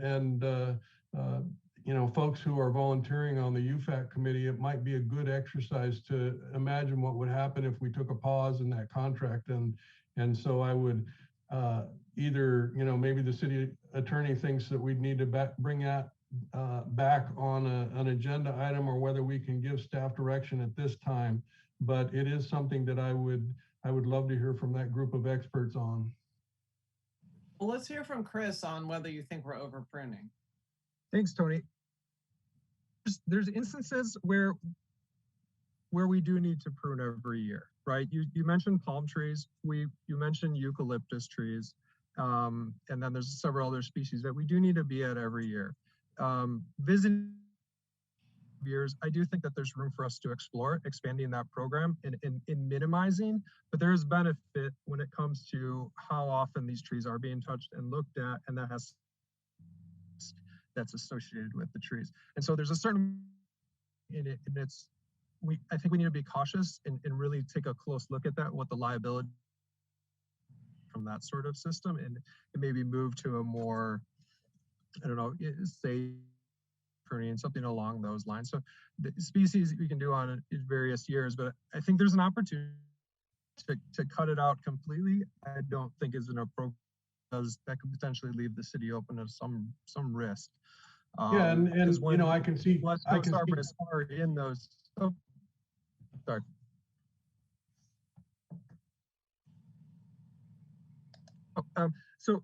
And when they're in each one of these trees, they're also should be doing a visual about the pruning that's happening. It's also a visual evaluation with these trees. I do think that it's worth exploring different options, though. I don't think that there's any harm in that. I just don't think stopping it flat out is necessarily an appropriate idea. Yeah, and I recognize we couldn't stop it flat out, but there would be some modifications to reduce the amount of pruning that happens. And I want to pull Jace out of the ceiling, because I know that, there are obviously some risk issues related to this sort of thing. But I would love to hear a report from the UFAC and have some of the, I know we've got some arborists and some tree trimming companies that are serving on that board, and it would sure be good to see a report from them on how we might modify that to increase improve the canopy and trim less and not have as many greenhouse gases and so on and so forth. So, if it's possible, maybe you and Mark could work on getting the UFAC involved in that. Yeah, I can certainly, I can get it on the agenda if that's the direction, for sure. I have the ability to add that on. We're working through the admin manual, as I said, right now, which is a pretty big undertaking. If you could give me a couple of months, or we can talk about adding that on. Okay, thank you. Councilmember Lyons. Thank you, Mayor Blakespear, and thank you, Deputy Mayor Kranz, because that's a really good comment you make. As a landscape architect, I look at kind of the bigger picture of the larger landscape too. And I'm sensitive to your comment about pruning. However, we're dealing also with some situations, and this picture shows some of them, where you've got a plant that really is too big for the space, but we still love our trees. The ficus in the background. Yep. And so in some cases, instead of removing a tree, we're looking to prune it to try to keep it until its life expectancy. So so you make a good comment, I think, about pruning, but one thing I want to add to that is that I think we've got some dots we could connect with new trees that are going in as part of any proposed project we have. And I'd love to see UFAC also look at, are we putting the right trees in the right places on our plans? Do the plans really conform with our policies for the size of the tree versus the size of the ground that it's sitting in, but also based on how people will use that space and whether that tree over time will get too large so that we have to go in and maintain it really heavily, prune it really heavily. Really, the natural size of the tree should be the guiding principle behind where you put each species. And Chris, I know you and UFAC have given that a lot of thought because you've developed some palettes for trees for the city. I'd just love to see that go the next step, and just to make sure all the decisions we're making in our planning, in our construction documents, and what we're talking about putting in the near future conform with the right tree in the right place standard. But also I'd like to use this opportunity to make a comment, and I love that all these trees are going in. I'm glad you brought up care and maintenance, because I think sometimes the trees need a little bit extra irrigation. There are low water use irrigation options that conform with the San Diego County Water Authority's requirements for drought that could be added, that could be used for supplemental irrigation to help it develop its root structure and to help it be drought tolerant over time. These are just ideas that I've seen, having practiced as a landscape architect in Encinitas for years. So I'd love to be involved in helping UFAC and you move these ideas forward. Thank you. Fantastic, thank you. Yeah, the use of supplemental irrigation to aid in that is more in exploring those options and trying to maybe get a few different companies just to provide us with something so that we can do some test plots to see what's going to work best in the city to help us establish the trees. And then the right tree in the right place, that's what it's all about really down the road. And me saying that we want to make sure that we're not handing the future generation the issues that we're actually facing today. So I appreciate that comment coming from you, Joy. Thank you. Okay, well, thanks very much, Chris. We really appreciate the presentation. And also I want to recognize and thank you for your work on saving as many trees as possible next to the freeway when Caltrans is expanding the freeway. So tramping out there and putting ribbons around the trees that we can save and evaluating with them. I appreciate that work a lot. We try. we try to get ones that we can save for sure. Yeah. Okay. Well, thank you. And we'll move on to our next item on our agenda, which I think is oral communication. Yep, that's correct. And we have approximately 12 oral communications. I just remind our speakers to make sure that you turn on your microphone, and you do have 3 minutes. Our first speaker is Cindy Cremona. Thanks, Kathy. Cindy Cremona here, Encinitas Viewpoint. Mayor and Councilmember Hinsey, thank you for bringing the candidates and decision process for the Equity Commission to the public forum. Though I am disappointed I didn't receive a response from you regarding my own candidacy request. I'd like to make a couple of comments regarding the voucher extension for housing the homeless in our local hotels. One of the ways that local government can mitigate their residents' concerns and avoid divisiveness and suspicion is to keep the public informed. For instance, what is the total spent for these hotel vouchers and for the CRC services? How many homeless have been served? What is in the budget? How much of any of these funds have been reimbursed and by which agency? How much are Encinitas taxpayers responsible for? Are there any metrics? If so, what are they? If not, why not? The public would like to know how many homeless persons were housed, how many refused, how many overdosed. What specifically is the CRC's role? Are they monitoring daily, bringing food, supervising, offering drug rehab services, permanent housing?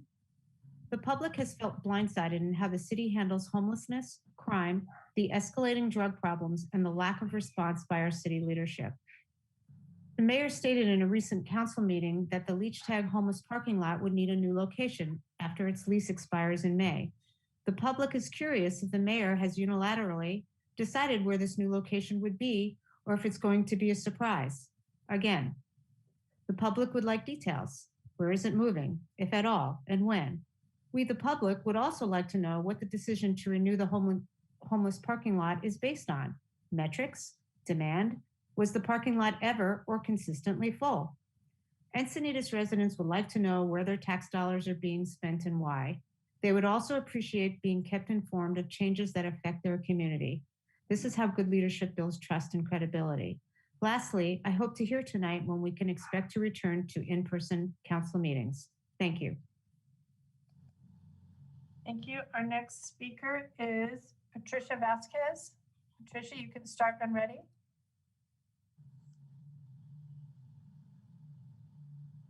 Hi, good evening, everyone. I just wanted to take a moment to thank Mayor Catherine Blakespear for acknowledging some of the issues that we're facing in Northwest Leucadia, particularly around the La Costa corridor, both in the last council meeting as well as in her email, and acknowledging the fact that we really need improvements in infrastructure relative to the development that's happening here and the traffic and public safety issues.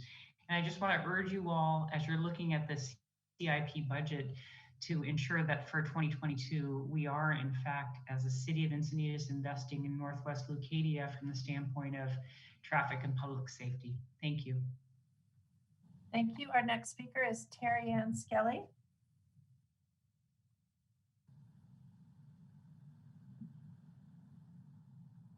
Good evening, City Council members. My name is Terry Ann Skelly. I work in Encinitas and I'm a parent of 3 young adult sons who I'm encouraging to get a good education and jobs in these confusing times. I wonder if we all really comprehend the consequences of having marijuana storefronts in town with its persuasive signage and advertising. This visibility and promotion threatens, sabotages, and diverts the lives of young people who may well decide that an acceptable form of relaxation, diversion, or digression is getting high. Sometimes it's been suggested that permitting of marijuana storefronts will control the black market. This promise that unpermitted retail markets would go away is a ridiculous industry assertion that is absolutely not supported by the data. This is probably why only 20% of municipalities are doing that.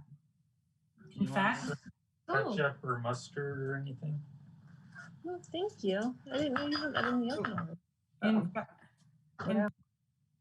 In fact, can you hear me? Yeah, sorry about that, Terry Ann. Go ahead. Somebody was speaking over you, but they're muted now. Okay, I'll We continue. heard you. It was just the very last. You can just continue. Yeah. Okay. Thank you. In fact, the recent Forbes magazine, an article written by a longtime marijuana proponent, stated that, and I quote, "By most estimates, California's illicit cannabis marketplace is anywhere from 2 to 3 times as big as the legal market. It's highly likely that no amount of enforcement can ever make the illicit market go away forever, especially since many of the legacy growers are people of color. Law enforcement has no stomach for that type of prosecution right now, even if we could reduce the black market. I am reminded of the famous medical doctrine, first do no harm, which is a reminder that we need high quality research to help us better understand the balance of risks and benefits to the city and its citizens, especially its young adults, like my sons, regarding marijuana storefronts, and adopt new policies to mitigate risks, especially for young adults and teens. I would recommend the first policy that the city considers is adding flavored marijuana products to the city's ban on flavored tobacco products." Thank you. Thank you. Our next speaker is June Hansberger. June, you can start when ready.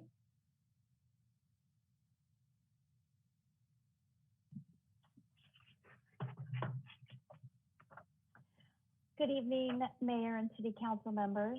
I'm reaching out tonight to ask you to please fund all of the previously designed and projects in Northwest Leucadia when you sit down on May 3rd for the continuation of your CIP meeting. Leucadia has been waiting over 20 years for many of these improvement projects that our city has already spent hundreds of thousands of dollars on their design. Our neighborhood has been neglected and deserves to have these projects completed. Please follow through and complete streetscape in its entirety, the traffic circle on Hygeia, the stoplight at Vulcan and La Costa Avenue, drainage on Vulcan east of Highway 101, safe biking and walking along Vulcan and La Costa, and so much more. The list is so long because projects in Northwest Leucadia are regularly promised but never completed. Additionally, please prioritize the design and construction of a rail crossing in North Leucadia. We have a 1.5 mile stretch of rail without a crossing, and now new fencing has been installed. I realize funds have been allocated for a rail feasibility study that looks only at undercrossings. Please consider adding at-grade crossing to that study. Leucadians support any type of rail crossing that can be built quickly and cost effectively. Our neighborhood wants a crossing now, not in another 20 years. Please help us move safely in and around our neighborhood. And again, thank you to all of you for all of your hard work for the city. I really appreciate it. Have a good evening. Thank you. Our next speaker is Joan Wapner. Joan, you can start when ready.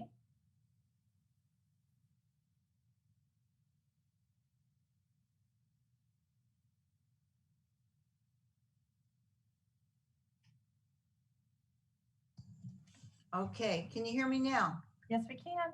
Okay, good evening, Mayor Blakespear and council members. My name is Joan Wapner, a resident of Encinitas for the past 20 years and a social dancer for more years than that. And that may give you a clue as to what I'm going to talk to you about. I'm here on behalf of Sharon and Marty Cooper, who probably won't be able to speak to you tonight. But you have hopefully been able to read Sharon's letter about the Rotary sponsored senior dances at our community/senior center. This letter should be in the meeting record and explains more fully than I am able to tonight about the history of the senior dancing in our city and its need to continue. Both of the Coopers have received multiple awards, including Service to Senior Awards and Senior of the Year Award, just to remind you about them. Sharon and Marty, in conjunction with the Encinitas Rotary, have brought dancing to us seniors, of whom over 100 attended the Wednesday afternoon Rotary dance at our community center for several years before COVID hit us. The Coopers are now, in the last couple of months, renting a space in our town for fully, and I'm going to emphasize, fully vaccinated seniors so that they can dance. The word has really gotten out and there's a huge waiting list and they are needing more space. So we're requesting that the senior center be opened up again to accommodate these dancing, again, vaccinated, proven vaccinated seniors. Sharon and Marty are so sad to have to turn away so many of us. Dance is a very important part of the life of many of our seniors. And here's why. Before COVID, the data showed that a high percentage of seniors experience social isolation and health issues related to lack of exercise. And it is said that dance is good for the soul. But in addition, medical data shows clearly it is one of the best exercises for all ages, for the body and the brain.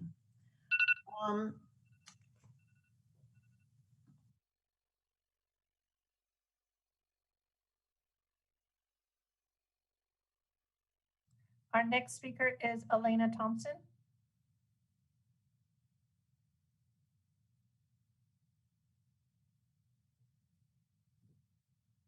Hi there. Can you hear me? Yes, we can.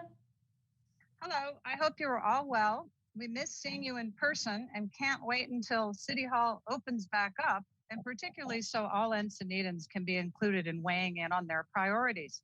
Since you asked recently, what are our priorities? I'd like for you to know that my number one priority is the Leucadia streetscape, and for this council to have the political will, true focus, in order to ensure proper budgeting, grant seeking, and adequate staffing to get this project funded and to the finish line. I can tell you that the community of Leucadia, my hometown for over 30 years, is unwavering in its desire for the Leucadia streetscape to get completed. This project has been a priority both for the community and the city and city leadership for the past 10 years.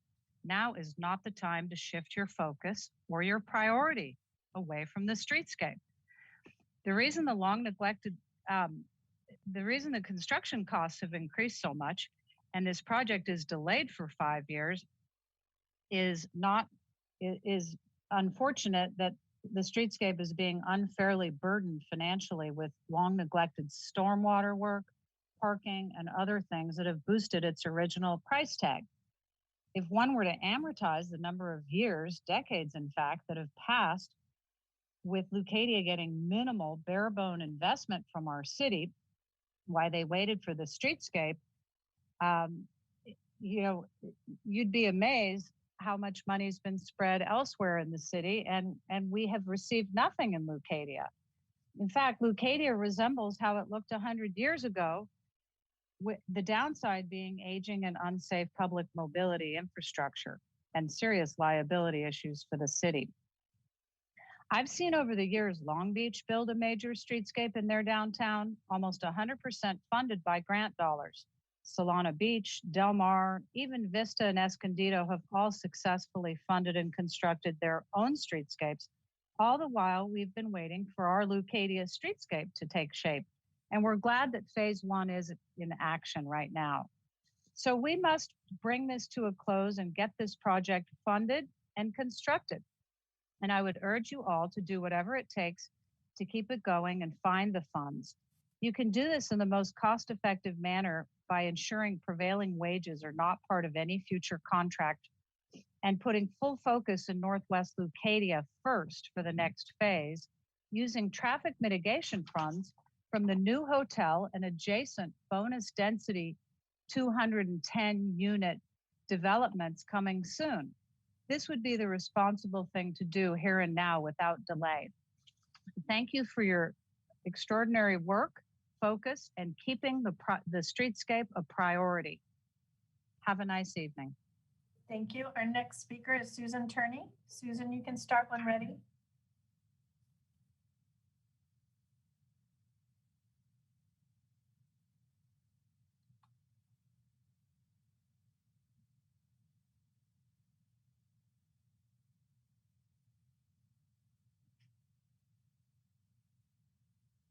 Susan, you can start when ready. We can't hear you. Kathy, can you hear me now? The unmute just popped up. Yeah, now I can hear you. Great, thank you. Susan Turney, Encinitas. Earlier this month, planning staffer Roy Sapow, lacking the necessary authority, changed the Planning Commission's regular agenda to remove the affordable housing item. He was taken to task by Commission Chair Ehlers, who showed the city policy that authorizes only the Planning Commission with approval from the planning chair to move an agendized item. While Mr. Sapow claims sole responsibility for his actions, it is impossible for many to believe that he acted alone.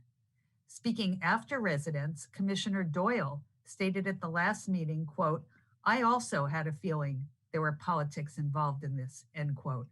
And I'll remind you that Commissioner Sherrod wrote me that she hoped her support of 50% affordable housing would not result in, quote, getting kicked off the Planning Commission, end quote. So Mr. Sapau's effort to interrupt progress toward an affordable housing increase that would mandate 50% compared to the shameful 15% that you all support certainly goes beyond this single staffer. Through this delay, more six-cycle projects will be grandfathered in at 15% to avoid providing 50%. It is not lost on voters that this was intentional. Once again, benefiting developers, harming residents. Commissioners will make their affordable housing percentage and in lieu fee recommendations to the council on May 5th. But sadly, the saga of manipulation is not yet over.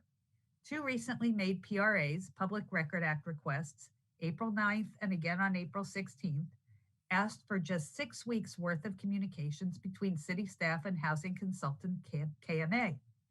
Staff had been vague and elusive with commissioners about specifics regarding their conversations with KMA, and the request was intended to bring transparency to their communications.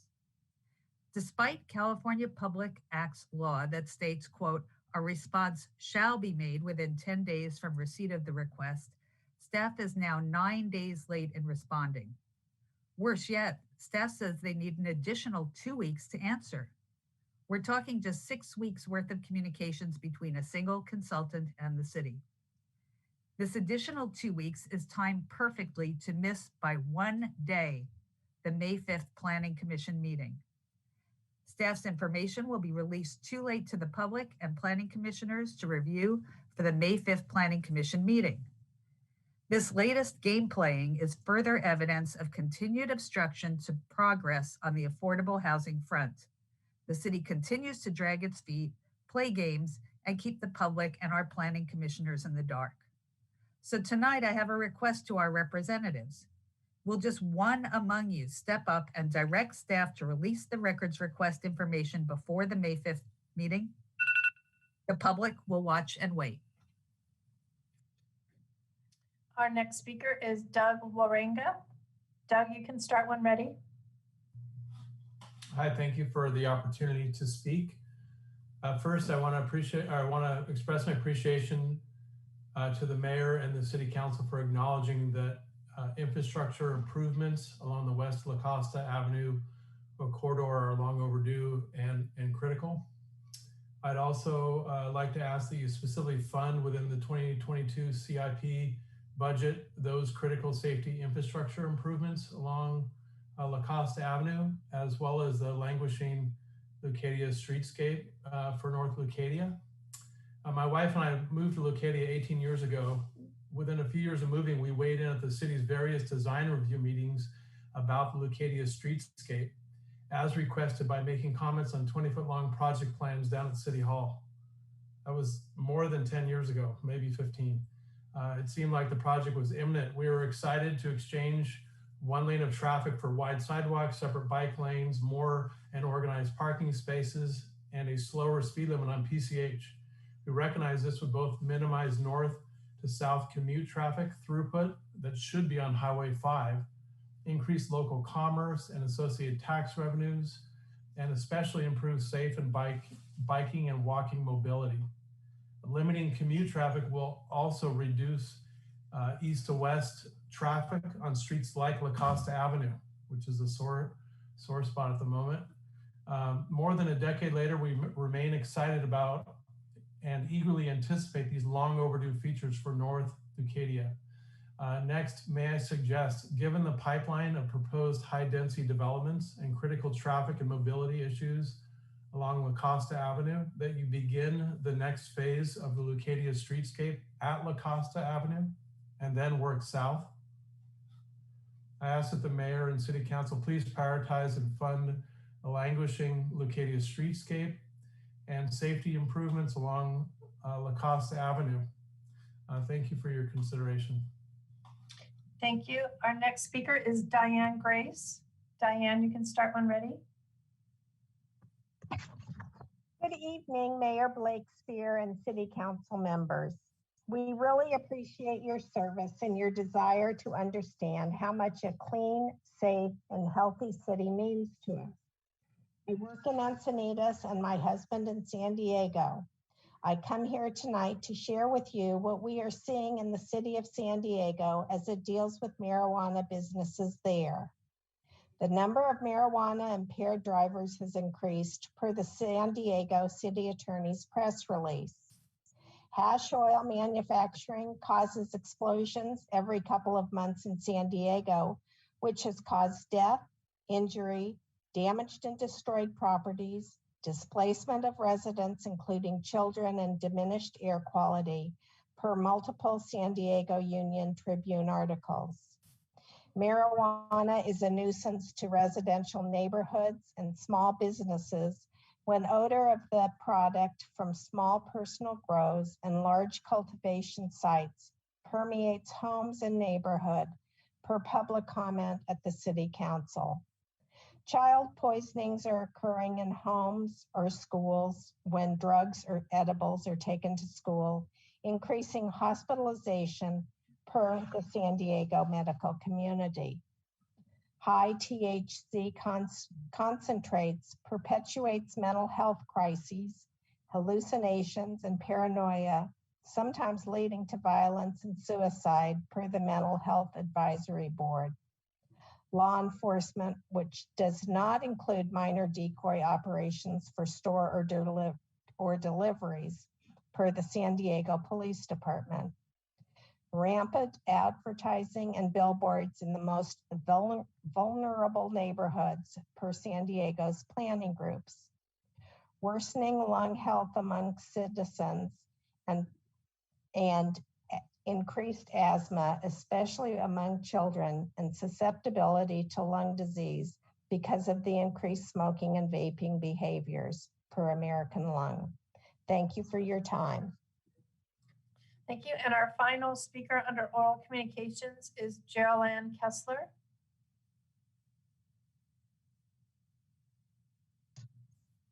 Can you hear me? Yes, I can. Hang on.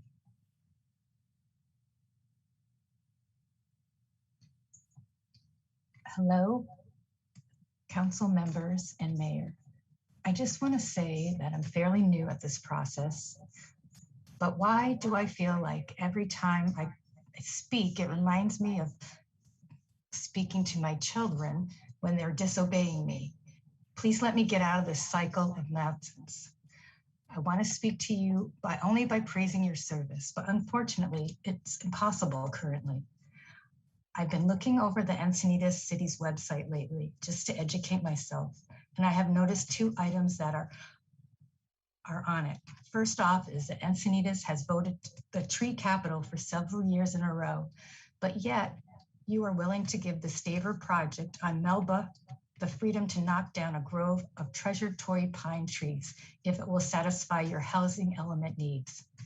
This entire project from Stavers saddens the entire surrounding community, especially the fact that it plans to tear down a historical home built in 1938. I would like to know why can't the city work with us to help design something that satisfies all the neighbors involved? Instead of this route, you are playing into developers' hands and for fear of litigation. I also saw in January 2018, you adopted a climate action plan where it says the city of Encinitas is committed to long-range goals of protecting the natural environment, increasing sustainability efforts, and improving overall quality of life, whereas carbon dioxide or greenhouse gas releases in the atmosphere have a profound effect on the Earth's climate, reducing the potential magnitude of climate change and may lower its harmful effects to the public health and safety. This goes on for at least 100 pages. It's a beautiful goal for the city. Yet you continue to give out-of-towner developers free range to put homes wherever and however they choose, with no mention of the carbon footprint or greenhouse gas emissions. Please, if you are going to write these elaborate policies, don't just talk the talk, walk the walk for the community's sake. I love the Arbor Day campaign to plant trees, yet why is it our neighborhood continues to fight to save the grove of Torrey Pines trees on Melba? It feels like a big disconnect. Please make things right for our community. Thank you for listening. Thank you. And that does conclude oral communications. Okay, thank you very much. Thank you to all the public speakers who called in on a large variety of topics today. I wanted to follow up on one of the public speakers who asked about the senior dances and them continuing to be closed at the senior center. You know, we do have a senior center that's called Senior Center to help the seniors. And apparently the senior dances are not being put on by the city, they're put on by Rotary, and the county health rules currently don't allow for our building to be open for something that's put on and is open to the public. At least that's my understanding of the situation. But I would like to ask the city manager to come back with a plan to allow senior dances to take place at the city. You know, we're opening all sorts of facilities like for kids to participate at our senior and community center. And I was up at 6 a.m. with the city's plan to allow junior lifeguards registration to happen at 6 a.m. So it seems to me like we should be trying to accommodate our senior population with their dances. And Joan Wapner brought up some really important points, and we did receive an email or more than one on this topic. So the city manager went away, but what I was hoping is that you could just get back to us about a way that we could expedite getting those dances to be operational. Sure, I'd be happy to bring back some information to the council. Okay, thank you. So with that, I think we are on to our consent items. Actually, no, report from closed session. Thank you, Mayor, Council, and members of the public. The council met in closed session on 3 items. The first item was conference with legal counsel, and the city council met with special counsel on that item, and there was no reportable action following that item. Item number 2, closed session conference with legal counsel on existing litigation. The city council met with special counsel on the case of Pupping versus City of Encinitas, and there's no reportable action on that item. And the third item, closed session, public employee performance evaluation, city attorney.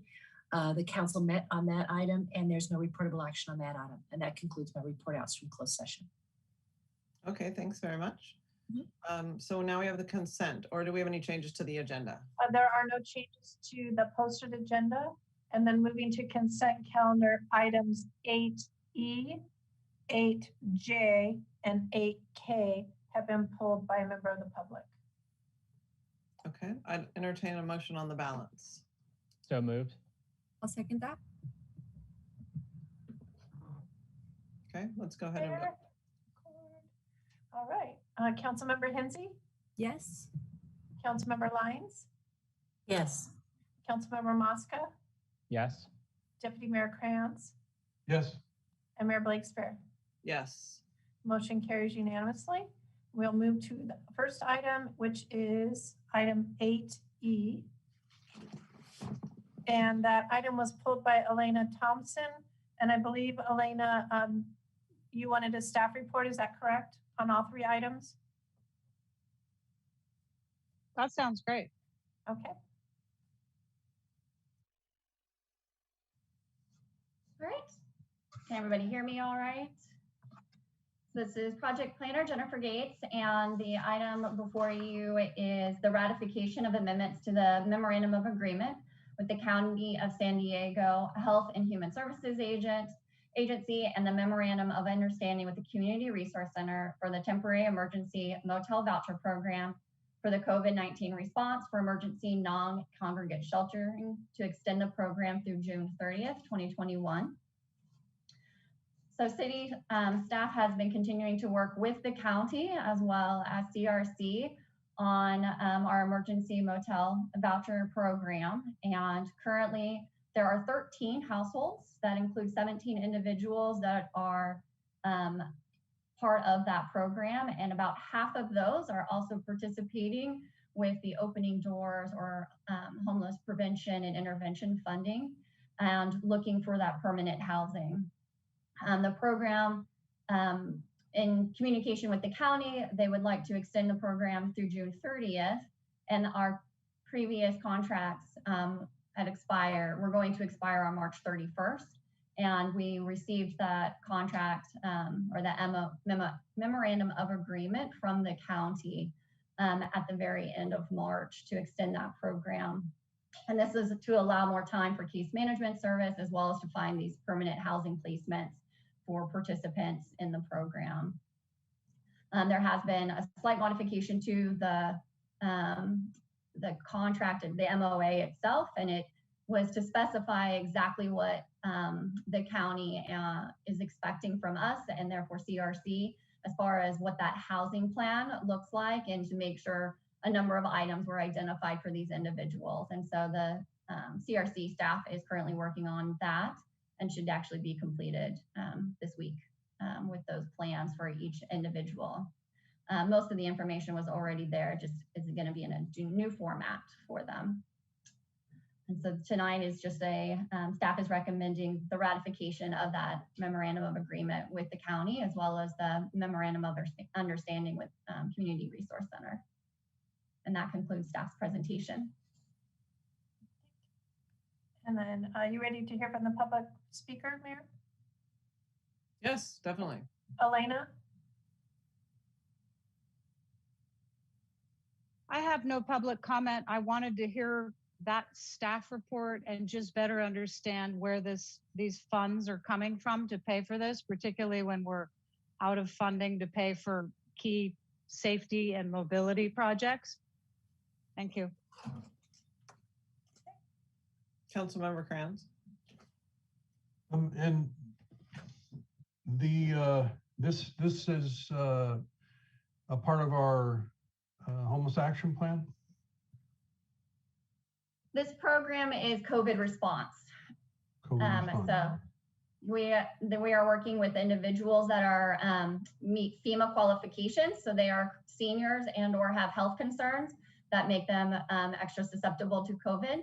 And we are working with getting them all vaccinated currently. Okay, thank you. I would move approval. I'll second.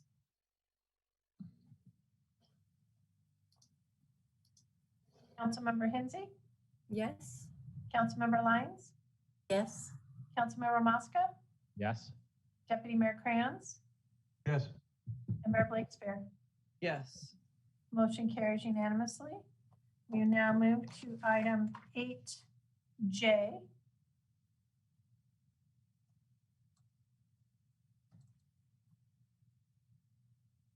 Thank you, Madam Mayor and Council. Ed Wimmer, City Engineer. This one is a very straightforward item, so I'll keep my report fairly short. At the last council meeting, council directed staff to bring back the design and bid documents for El Camino Real, the paving project. So this item includes that, plus some improvements on Coast Highway 101.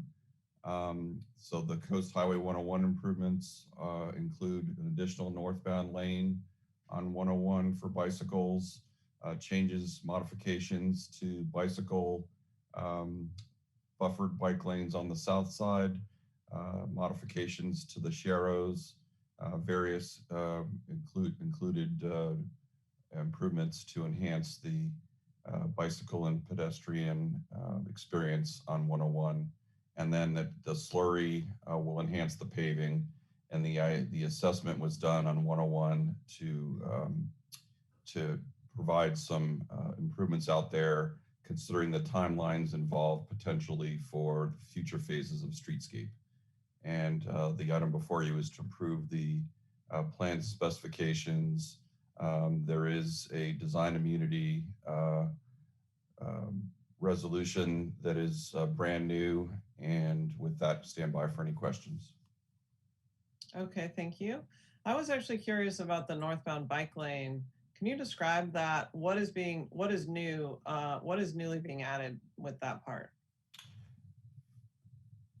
So on the northbound side, there's a fully separated northbound bike lane that's going to be striped. All the travel lanes have been cinched down to only 10 feet, and so that's along with the sharrows and the bicycles may use full lane signs.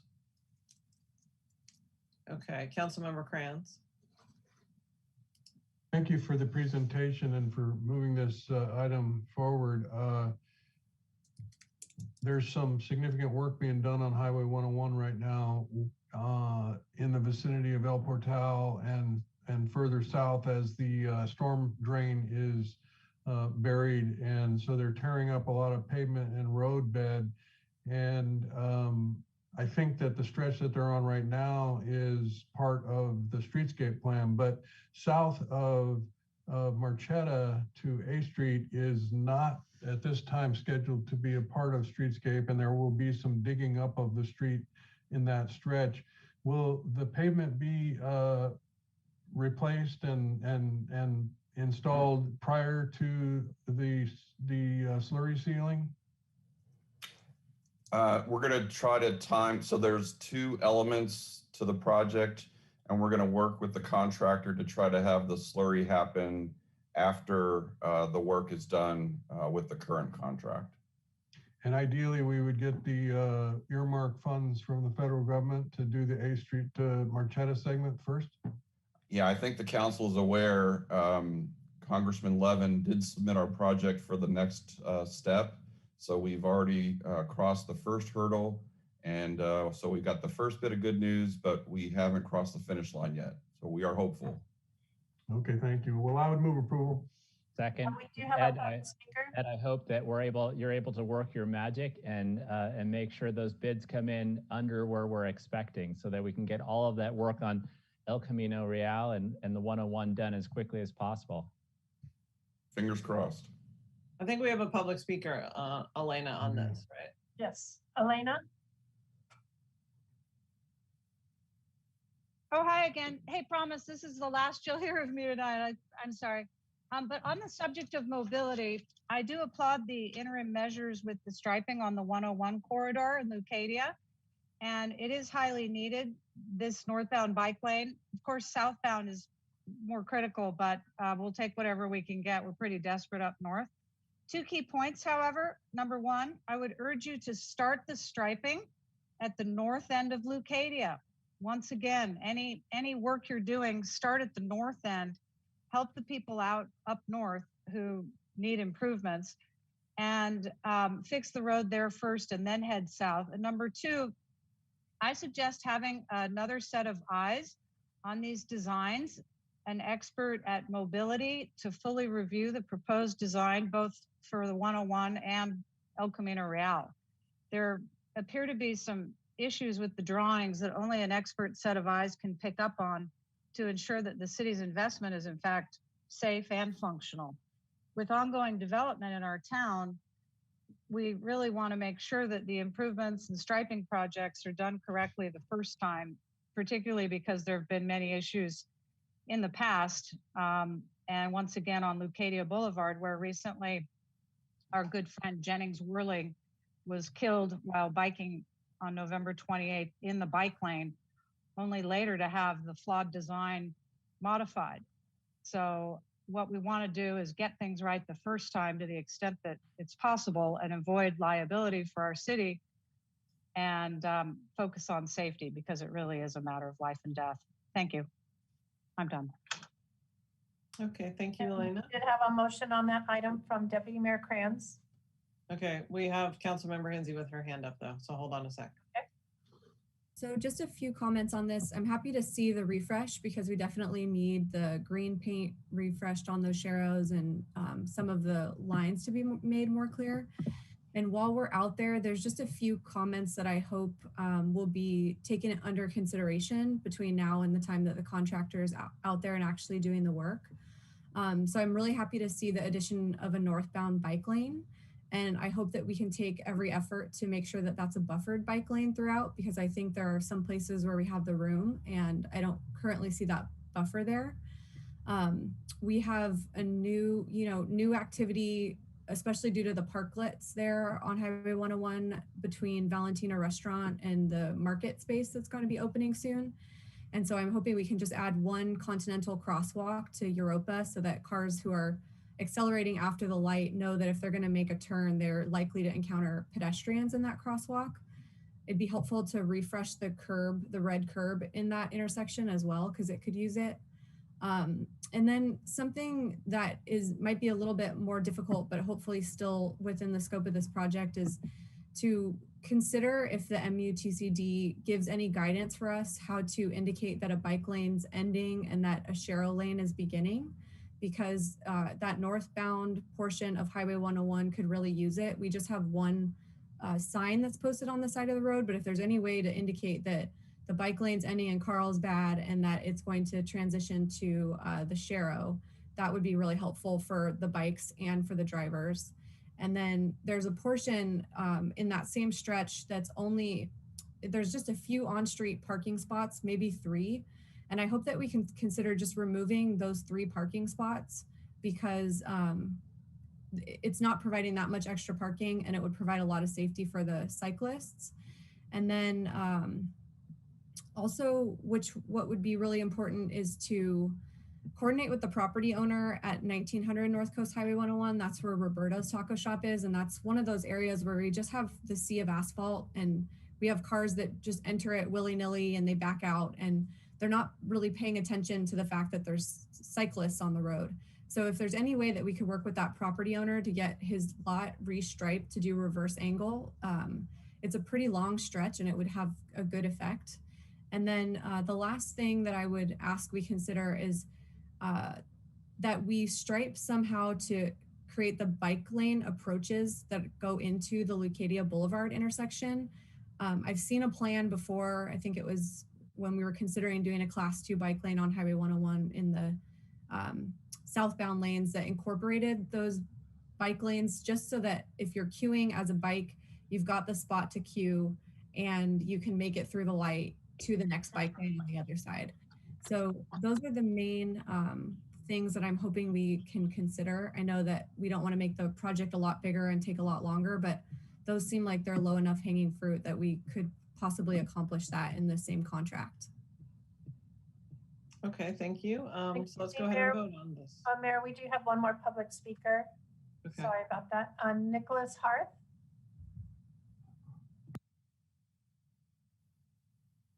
There we go. Hello. My name's Nikki Harth, and why can't I hear myself? We can hear you fine. It's okay. There we go. Hi, my name's Nikki Harth. I'm a Leucadia resident, business owner, and vice president of Leucadia Main Street 101. I'm here tonight speaking on behalf of all 3.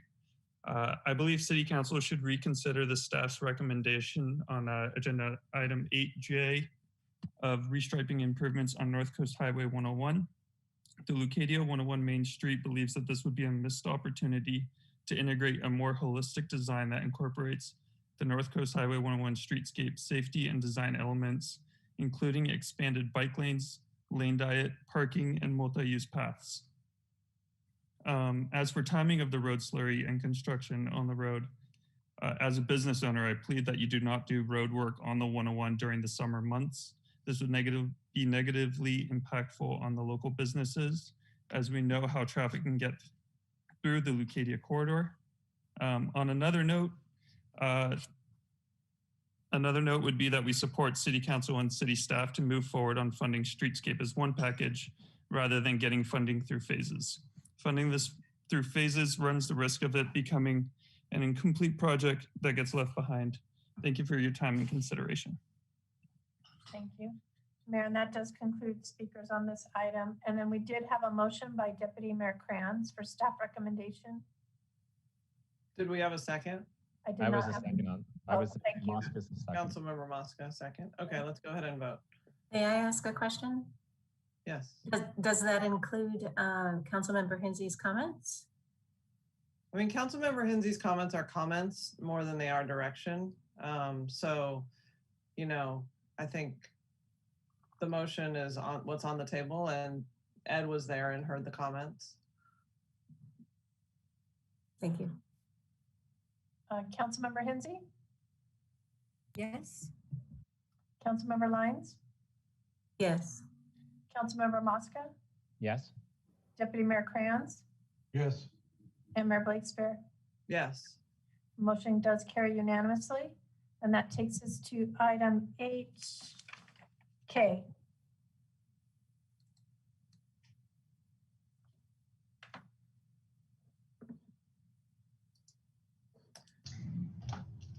Good evening, Honorable Mayor, City Council, and members of the public. Can everyone hear me okay? Yes, we can. Okay. I am here to present the public hearing item for Resolution 2021-24, approving the fiscal year 21-22 annual action plan for the CDBG program. The city anticipates an annual grant of $348,376 in addition to reallocating some unused funds from last fiscal year. We brought the funding recommendations forward to City Council on March 24th of this year, which are presented in the staff report. The recommendations then were incorporated in the annual action plan, which was made available for public review and comment for 30 days. And with the recommended action tonight, staff is requesting that council adopt the resolution 2021-24, approving the fiscal year 2021-22 Community Development Block Grant Program budget and annual action plan, and authorizing the city manager to transmit the fiscal year 21-22 action plan and execute required certifications to the Department of Housing and Urban Development, and authorize the city manager or designee to execute all funding agreements and documents consistent with the fiscal year 21-22 annual action plan. And that concludes staff's presentation, and I'm here for questions. And then Mayor, the speaker was Elena Thompson, but I do not see her still in attendance. I'll move approval. Recommendation. Second, Mosca.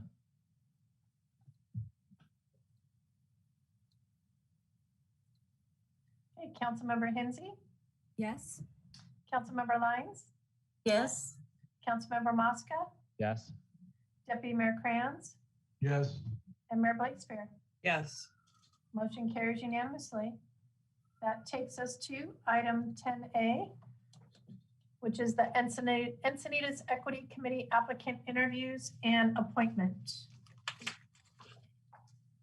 Okay, thank you.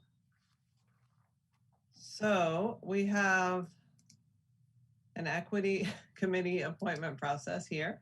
So we're going to hear each applicant briefly explain his or her qualifications and interest.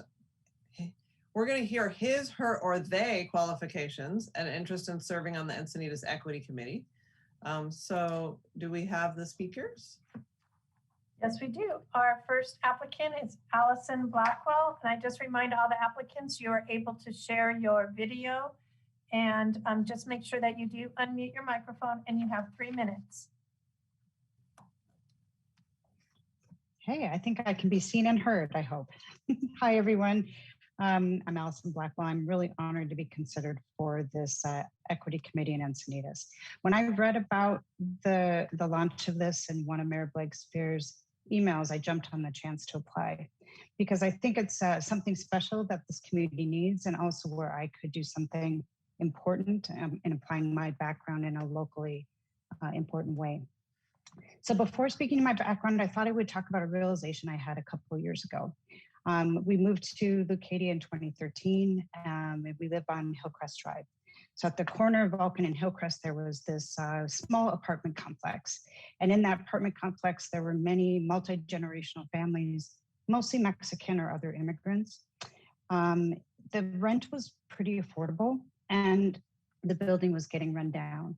And so a developer did buy that property. They relocated all the tenants. They improved the property a lot, and they nearly tripled the rent. So it's a very nice building now, but none of those original tenants could afford to return. And those tenants in the building now are really up and coming professionals. So on the one hand, I think that's great. There were improvements, but on the other, I just thought about my neighborhood getting a little less colorful and a little more economically advantaged. So I'd like to think that this committee could really help with that, because I think all the improvements underway in Encinitas are great, but they could lead to a city where the access to that is reserved for only a certain demographic. And I think that's concerning, because I think that's contrary to what we want the city to be. And so having a committee that works on equity, including equitable access, is very well timed and will make our community stronger in all ways, including economically. So I really appreciate the city has taken the step. So now turning to my background quickly, I think it's a really good match for this committee. I've practiced law for over a decade, mostly in labor and employment. I then held various roles in HR for a global biotech company, and I've had which has a strong California presence. And then I've moved into a role leading diversity, equity, inclusion at this company on behalf of our 70,000 employees. Today, DEI is really core to our strategy. I work closely with all our business units on, making sure we have better representation and diversity, growing and develop underrepresented employees, helping our people leaders really actually know how to lead D&I, and then building that culture that's inclusive and that will last. And I also work in my role on external advocacy and our sustainability strategy. So throughout my career, I've worked on issues facing underrepresented people in the workplace, and I have a strong record of advocating for what's right and for driving lasting change. And so I really like to apply those skills close to home, now that I'm not traveling 75% of the time. And so having that chance to really help them expand diversity here and improve equity, and also just build a community of allyship and inclusion. So in closing, I just really want to thank you for the time and for hearing my application. And if selected, I'd be honored to serve and help make a difference for our community. Great, thank you. Our next applicant was Julia Chen here, but she did withdraw her application. Next applicant is Evan Cohen. I do not see Evan present. Next speaker is Joni Corrales.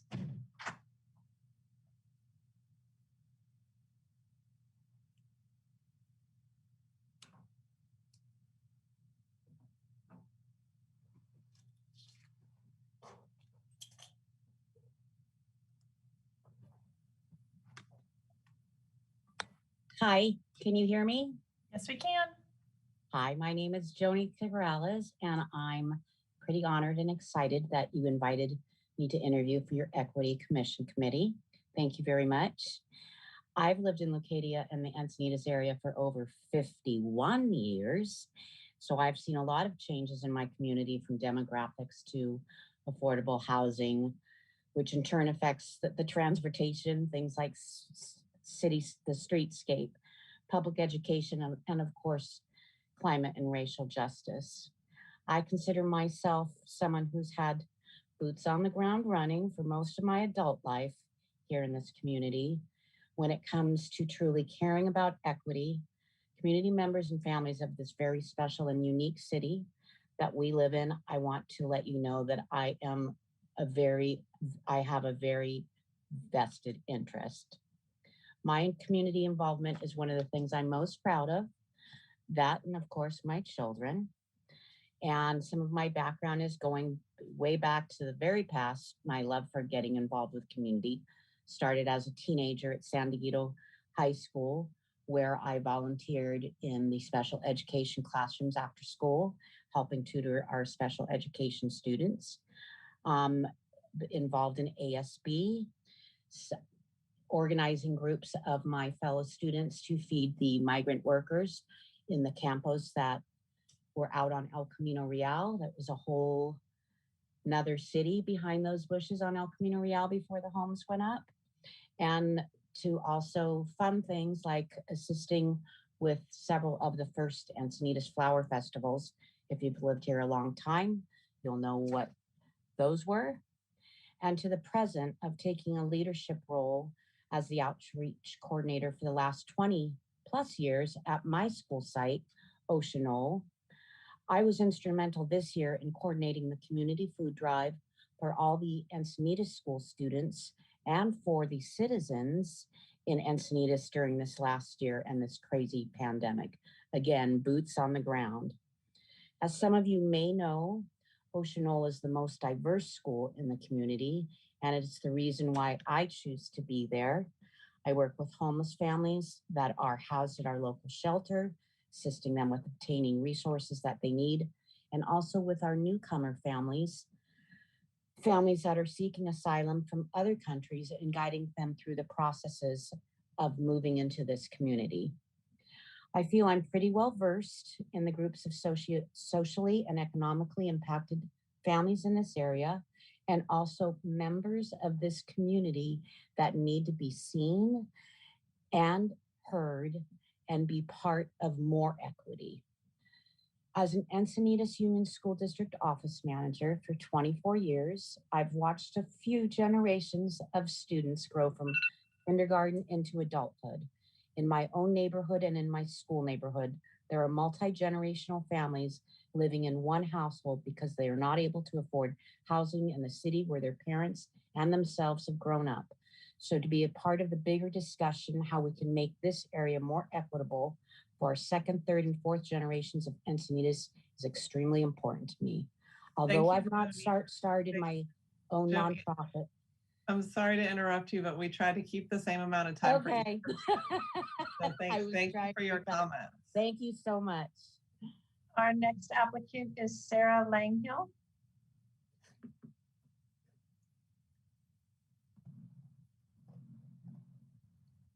There we go. Hey everyone, I'm happy to be with you. I'm your neighbor Sarah. I'm over on Melrose Avenue, and I'm here tonight obviously to share my interest in taking part in the Equity Committee. For the past few years, I've been lucky enough to have a role in leading diversity, equity, and inclusion for San Diego Gas and Electric. I see SDG&E as being a little bit of a microcosm of our community at large, being a public service utility, and also one of the largest employers in the county. My work has really focused on developing programs, policies, and practices that create opportunity for my colleagues to flourish. With the racial justice movement of last summer, I really felt very humbled and also emboldened to influence change any way that I'm able. At SDG&E, I was able to shift our efforts toward really examining our HR practices, our leadership and business practices generally through the lens of racial equity. At SDG&E, I also take part in several working groups, one that focuses on climate equity, so finding creative solutions that allow everyone to participate in sustainability initiatives.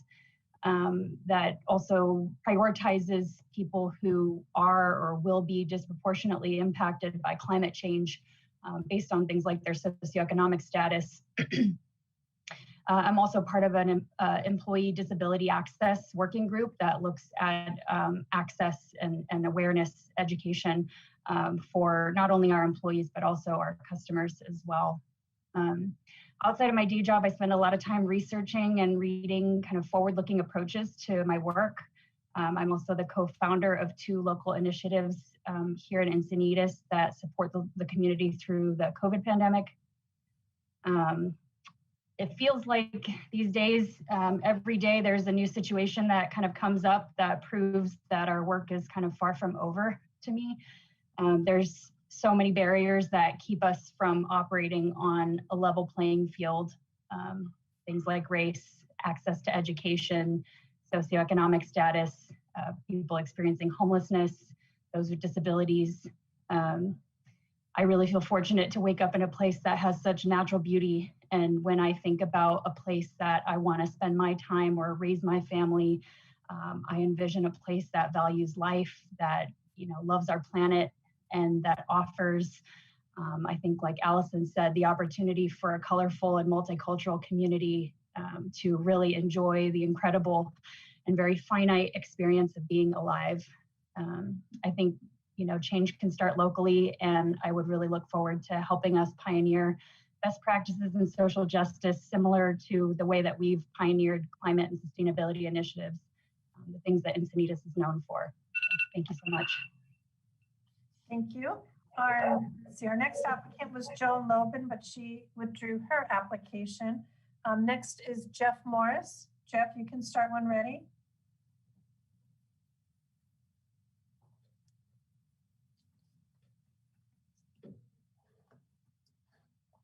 Can you hear me? Yes, Can you hear me? Yes, we can. Okay, sorry about that, guys. Hey, everybody looks wonderful tonight.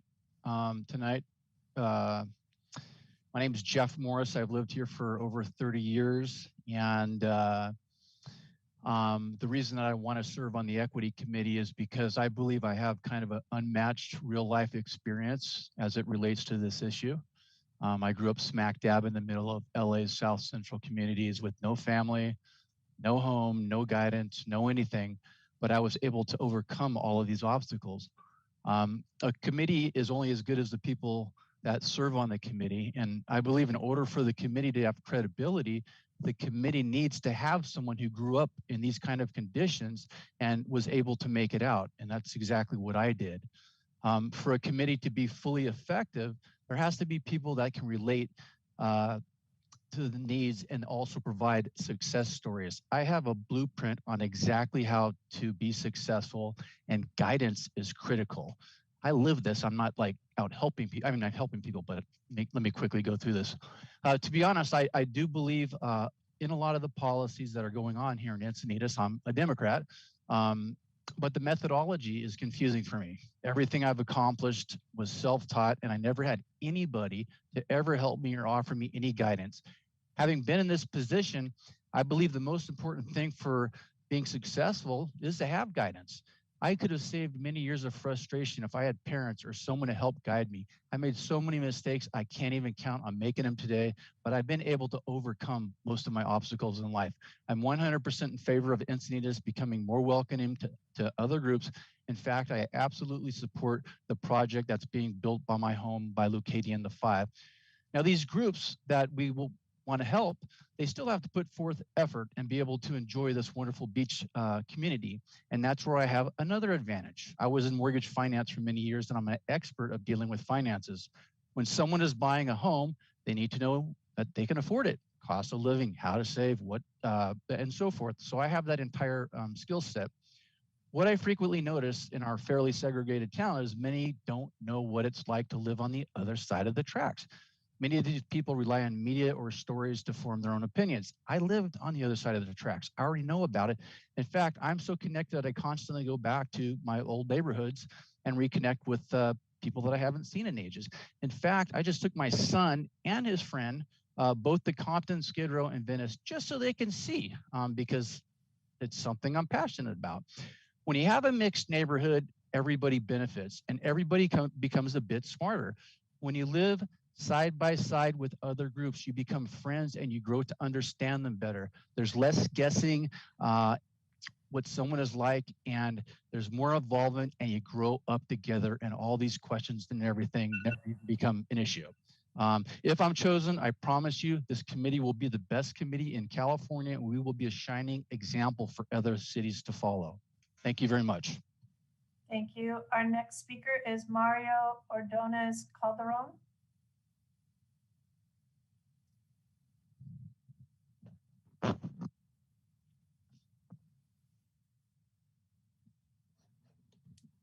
Hello, good evening, Honorable Mayor Blake Spear, respected City Council members, and fellow public. My name is Mario Ordonez Calderon. I'm a first-generation Mexican-American of my descent. I'm a Navy veteran and a healthcare professional, but the work I'm really passionate about is being the executive director of the local nonprofit Un Mar de Colores, which translates to an ocean of colors. We're based here out of Encinitas, and what we do at our core is provide free surf therapy to children of color and underserved youth.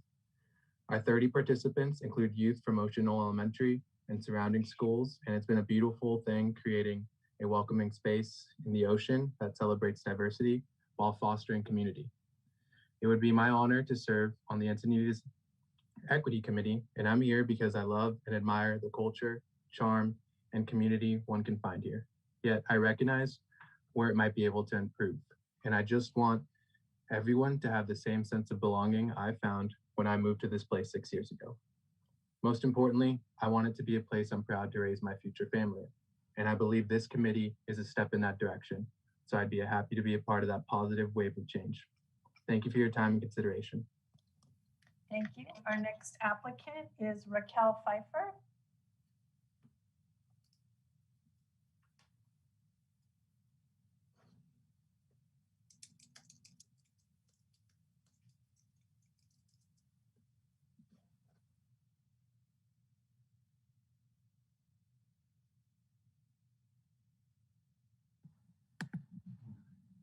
Hello, good evening, everybody.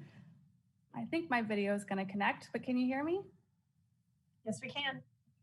My name is Raquel Pfeiffer. As I said, I grew up in Encinitas. I went to public school here, and now I have a daughter in first grade in the DLI program at Paul Ecke and an incoming kinder into Paul Ecke. My background, so on top of growing up here, my background is I've worked with Jim Casey Youth Opportunities Initiative, which is a branch of the Annie E. Casey Family Foundation. And I spent the better part of my career working with young people who experienced foster care to transition into adulthood. And what we did was, or my skill set that I would bring to the table is really knowing how to partner with groups of people and minorities who are disadvantaged by being in a system or by having been impacted by a system, and empowering them and working with them to change policy and to advocate for themselves and others who are coming up through the system.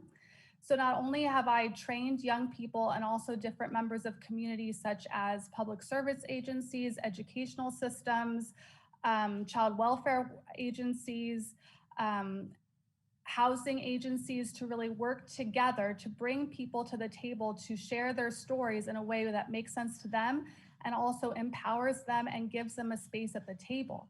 I think that's what we're missing in Encinitas. I've heard people talk about families who are living on Vulcan, or I think about the families that I knew growing up at Ocean Knoll, or the families that are in my child's class at Paul Ecke. Like, that's what we're missing, I think, in Encinitas. We have to work to give these people, to make space for people to come to the table, to have an equal say. And, you know, honestly, it was really hard for me to hang on until 8:21 at night. Like, I've worked a full day. I work at Family Health Centers of San Diego, and we've been boots on the ground for this entire COVID thing. And my kid is half-time at home. My oldest one is half-time at home.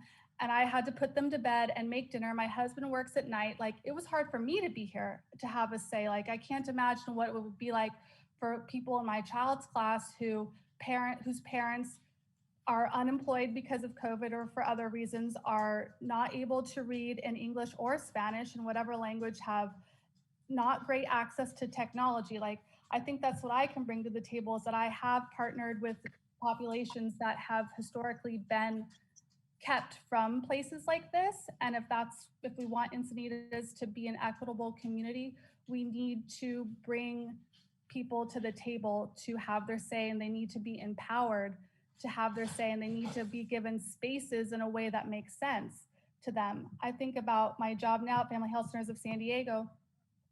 We saw that Logan Heights has historically had, over this past COVID, has had really high instances of COVID and really low vaccination rates. So we know from working with that you have to go to their houses. They don't have access to technology. So we went to their homes and signed them up to come and be vaccinated, and 2,800 people came and be vaccinated, and it was great. Thank you, Raquel. Our next applicant is Ross Ritter.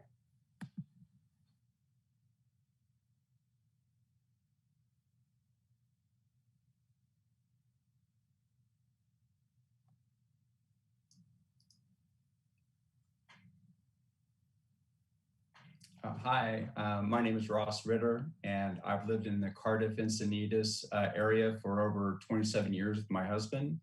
I'm an owner of a Cardiff business for the last 24 years, and I am currently serving as an Encinitas Parks and Recreation Commissioner. I graduated from the U.S. Air Force Academy and worked for U.S. Space Command.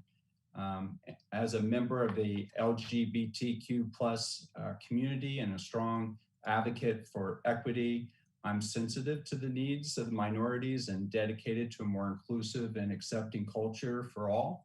I've had experience of hurtful prejudice and discrimination for being gay in my childhood, in the military, and occasionally even now. However, more recently, I have experienced the improving cultural acceptance and not merely tolerance of the LGBTQ plus community. My life is proof that inclusive policies and laws, respect for diversity, and cultural evolution can have a very positive impact on people's lives. As a closeted gay teenager growing up in rural Ohio, I would have never imagined that I would be today living openly and authentically active in my community and married to a man. So I'm very grateful for those people that came before me and have dedicated their lives to this continuing fight for inclusion and equity. And I wish to continue their efforts, not only for my particular minority, but for all people. The Nature Collective here in Encinitas invited me to join their Justice, Equity, Diversion, Inclusion, Accessibility Committee, and I'm now an active member.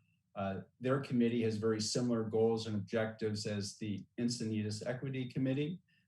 So perhaps my involvement in both committees would allow some cross learnings that could be beneficial to both committees.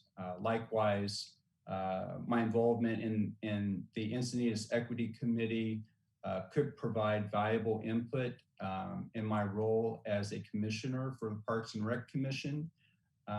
Learnings from this committee could enhance how we reach out to our residents and provide services to them through the Parks and Recreation Department.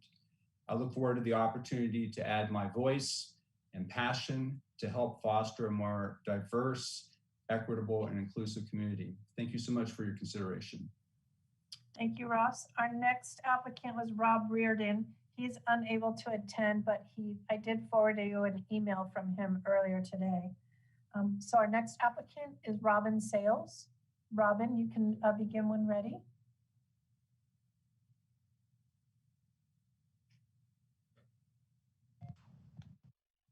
Hi, can you hear me? Yes, we can. Okay. Hi, good evening. My name is Robin Sales, and my family and I have lived in the same home in Old Encinitas for 35 years.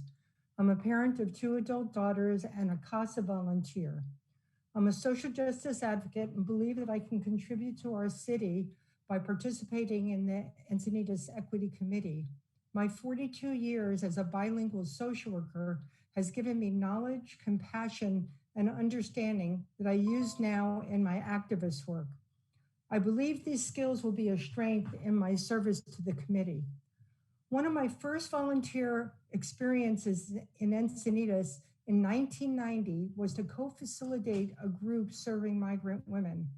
I learned that being a Latina immigrant without any resources makes one vulnerable to employer and landlord abuses, and how children and adults are negatively impacted by local and state policy. That experience, along with my many years of working with Latino clients, has been a catalyst for my activism and in understanding prejudice, discrimination, and our country's deeply rooted foundation of racism. My involvement in racial and social justice advocacy at the Unitarian Fellowship over the past 18 years has given me a strong foundation to serve on this committee. As an outgrowth of that service and the continued targeting of the Black population by law enforcement, I co-founded the North County chapter of Showing Up for Racial Justice in 2019. Our mission is to educate white people as to the inequities that impact Black, Indigenous, people of color, and how structural racism affects housing and homelessness, education, law enforcement, mental health, and the environment. I'm working continuously to be an anti-racist and focus my time on effectively addressing these issues. I want to make a positive impact in Encinitas. I love my city and I'm proud of its progressive direction and commitment to exploring and addressing these issues that affect some of our residents. I want to encourage community dialogue across race and class. To that end, I joined Encinitas for Equality Public Safety Group last fall. I've met excellent people who are just as interested in improving our community and working for racial justice and equity. Whether folks live here, travel through, or spend time visiting our city, I would like to see all racial and ethnic groups feel safe and welcome. I have learned that local input is the key to developing policies to benefit communities, and that mutual listening is vital for real and lasting change. If I'm selected for this committee, I vow to work very hard on doing listening and understanding what our residents believe and want to do to help this community. Thank you. Thank you. Our next applicant is Marlon Taylor. Marlon, you can start when ready.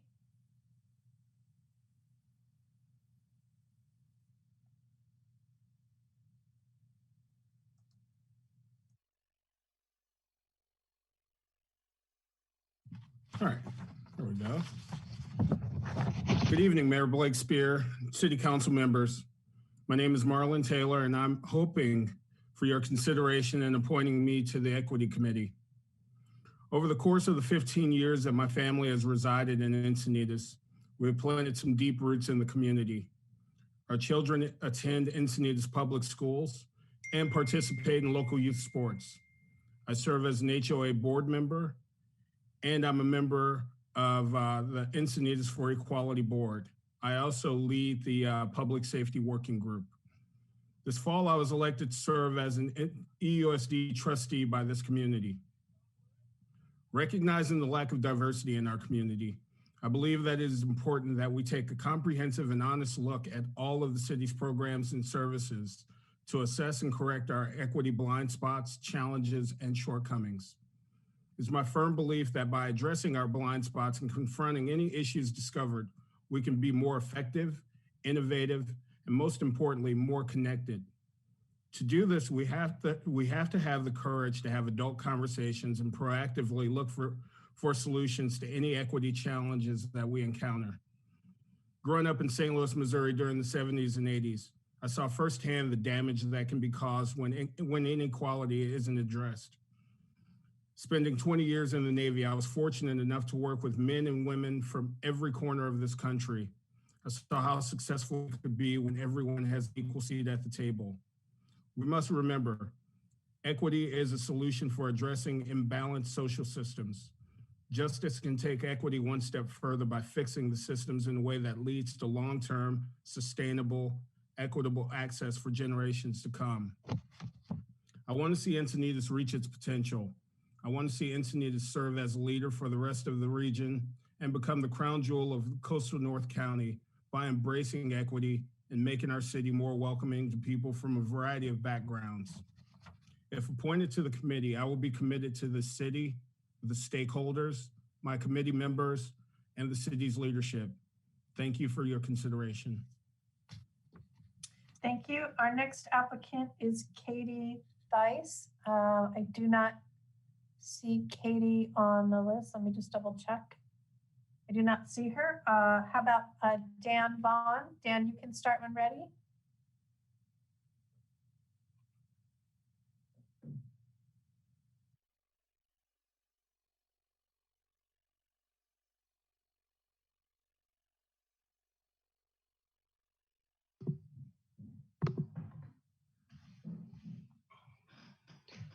Sorry for the delay. Can you see me?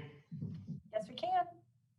Thank you. It takes a second for it to pop up on our screen. So I think the delay is just technology. I wanted to just, I think most of you all know me, but I wanted to introduce myself for I guess, Joy and the public.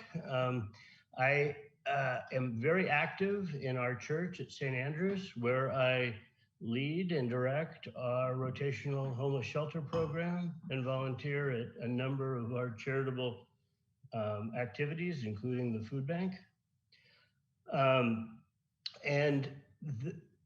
About 2 years ago, I helped co-found a faith in action ministry to try to bring a social justice advocacy voice to sort of address some of the root causes of the charitable inequities that we deal with on a day-by-day basis. I'm also very active in my community back here in Olivenheim. I'm president of the Lebanon Town Council, which has been incorporated for a bit over 54 years, and maintains the buildings that are about 130 years old on the grounds. I've also helped to co-found Encinitas Residents for Responsible Development in response to the 7-story Goodson project back here in Lebanon. And over time, that effort has morphed into really looking at transparency and advocacy for positive solutions for affordable housing that maintain and balance community character with providing the real unmet needs for our community. I've been heartened by the list of speakers applying for the Equity Commission tonight and this effort. I think that by bringing together diverse voices and advocates for a positive future, we really have a meaningful opportunity to bring collaboration and consensus to the table. I think we all want a more perfect union. I think we all want that to be very local. And as somebody who's been a big advocate for community, and especially my local community here in Lebanon, I think that community is a core place of where that sort of melting pot can really be meaningful, right? You look across for, in our case, our Oktoberfest or our beer and brats, and you're faced with neighbors who aren't exactly like you. They're the other. But when you're meeting them so intimately, they're not. They're just your neighbor. My faith calls me to love my neighbor as myself. And I think that idea of inclusiveness and brother or sisterhood is meaningful. And I really hope that this initiative can take some deep roots and help Encinitas move forward in harmony and with the majority of our citizens together. The last thing we need is more divisive agendas. So with that, I thank you guys for the opportunity. Next is Molly Woods Drake. Molly, you can start when ready.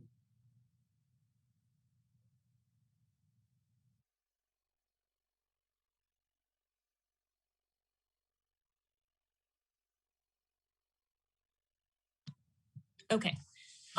Good evening, Mayor Blakespear and council members. My name is Molly Woodstrake, and I am a 7-year resident of Encinitas.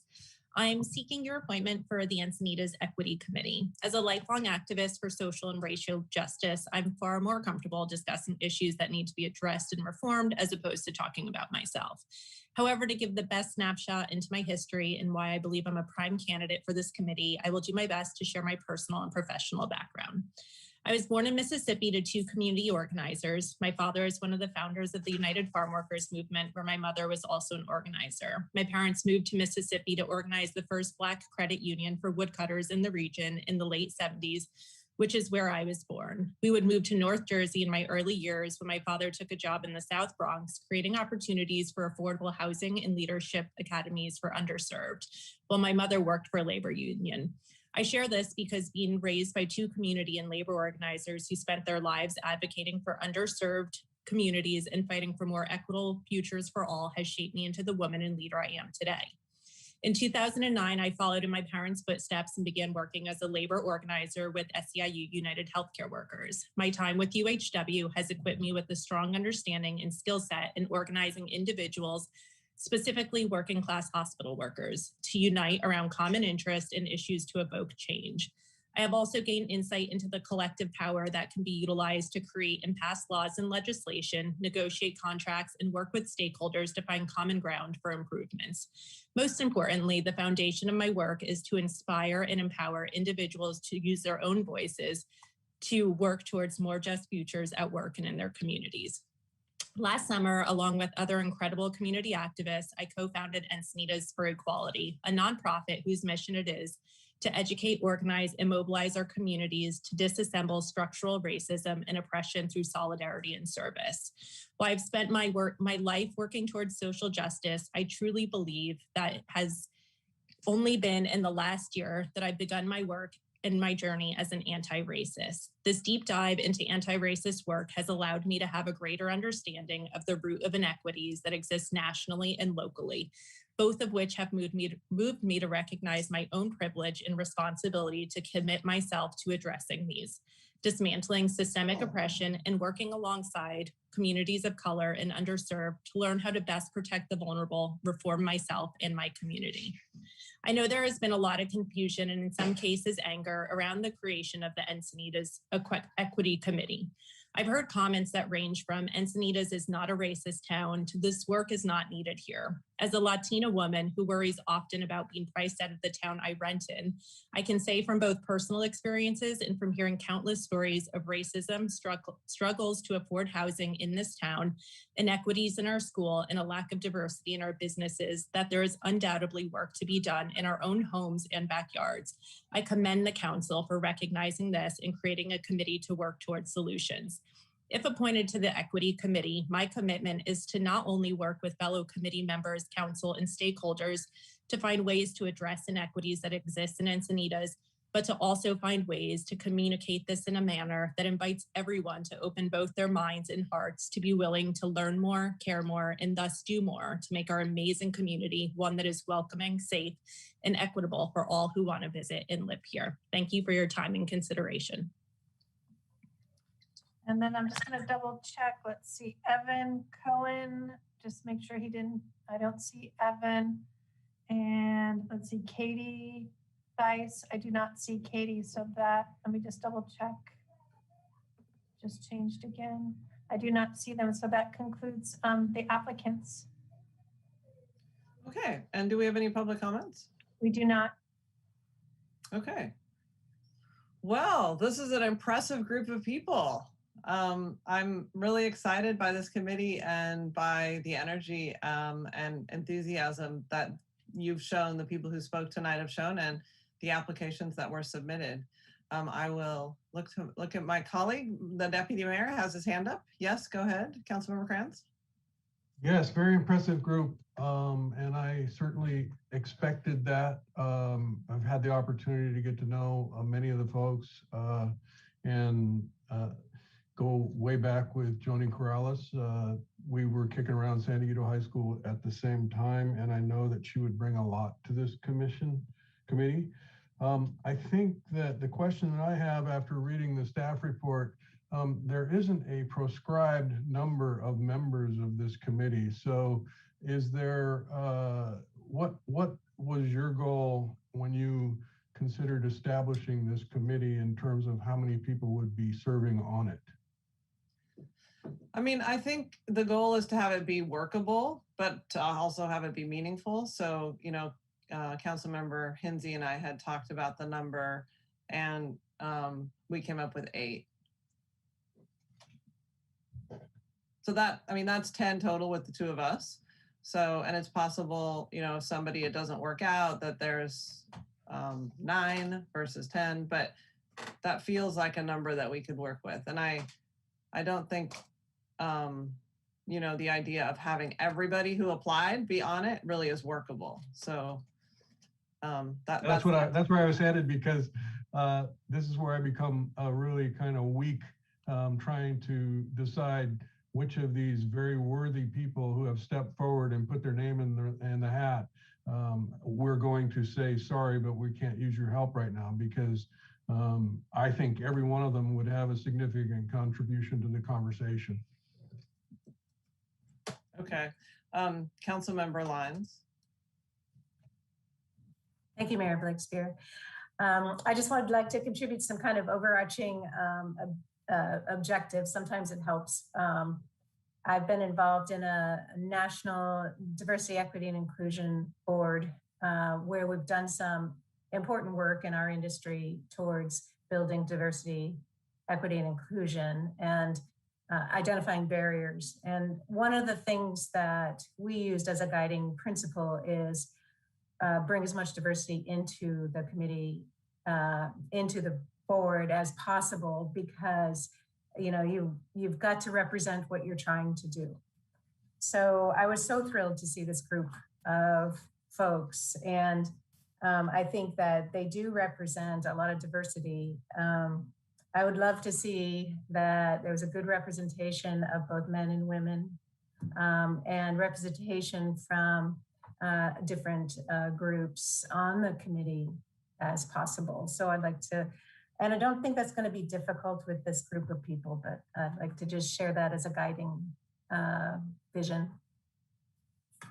Okay, thank you. Councilmember Mosca. Yeah, I completely agree with Joy. I think balance is important.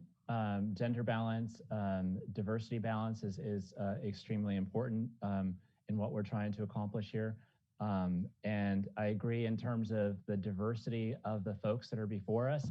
And as always with volunteer positions in our city, we just have so many talented folks, and this group of folks do not completely live up to that.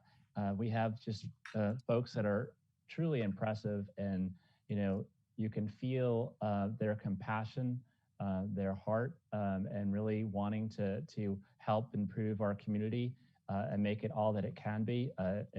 So I'm very happy with all of the folks that have come before us.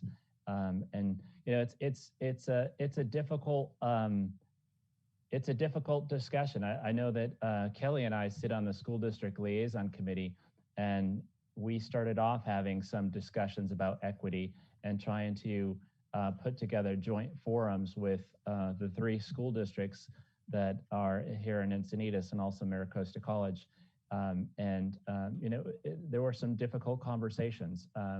And I'll admit that, it was, definitely could use some education in terms of even how to approach those conversations. And so I think now that those conversations are going to be taken up by this equity committee, but I'll definitely tune in, and I know Kelly will bring some of the conversation back to the school district liaison committee so that we can see how we can help out. But it's a difficult conversation, and I'm really hopeful as we start off, and I look forward to not only the education of this group, the education of our community, and a focus on what we can accomplish and solutions, because I definitely want to make sure that there's so many things that we could do. There's so many areas of improvement, but we definitely want to be focused and produce some changes and some real results for the community in the foreseeable future. So thank you to Kelly and Catherine, for the mayor, for putting this together, and I look forward to the conversation. I look forward to hearing about all the successes. Thank you. Well, thank you. Councilmember Hensy. Thanks. So I am awestruck by the level of, I would say, just insight and depth of experience already that was portrayed in the candidates that are before us tonight. Before I even received any of the applications, I made a little criteria list for myself, and it included some of the things that both Councilmember Lyons and that Councilmember Mosca mentioned. And the criteria was that I wanted to invite folks, hold on, let me give my partner here a quick quiet reminder. He's busy making dinner. I wanted to select members of our community who are working within organizations already, precisely for that reason, that we can achieve the cross-pollination either between city commissions or between other organizations. And we got that to a great depth in a lot of these candidates.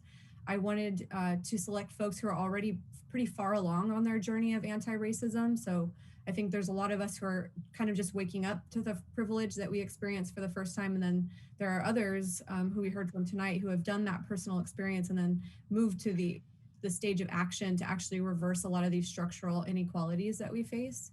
And that it was important to include voices who experience this personal prejudice or have experienced historic exclusion from a lot of the decision-making roles of society.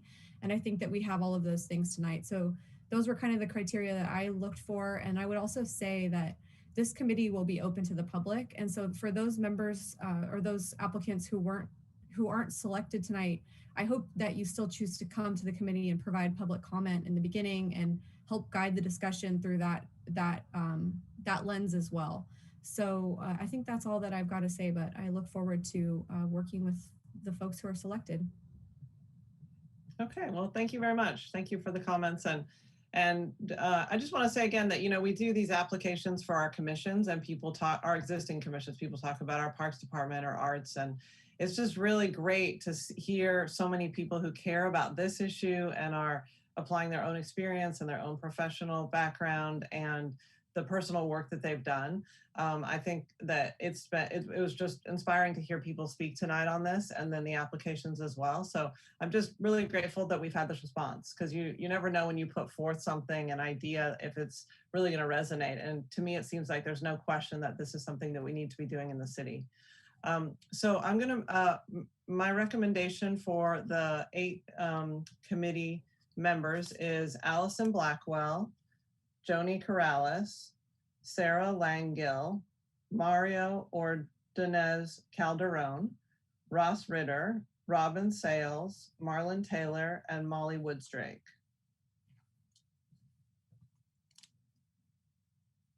So I guess I would make that a motion and would entertain a second. I will second that. Okay. And then Mayor Blakester, do they have a term of office or is that kind of up in the air right now?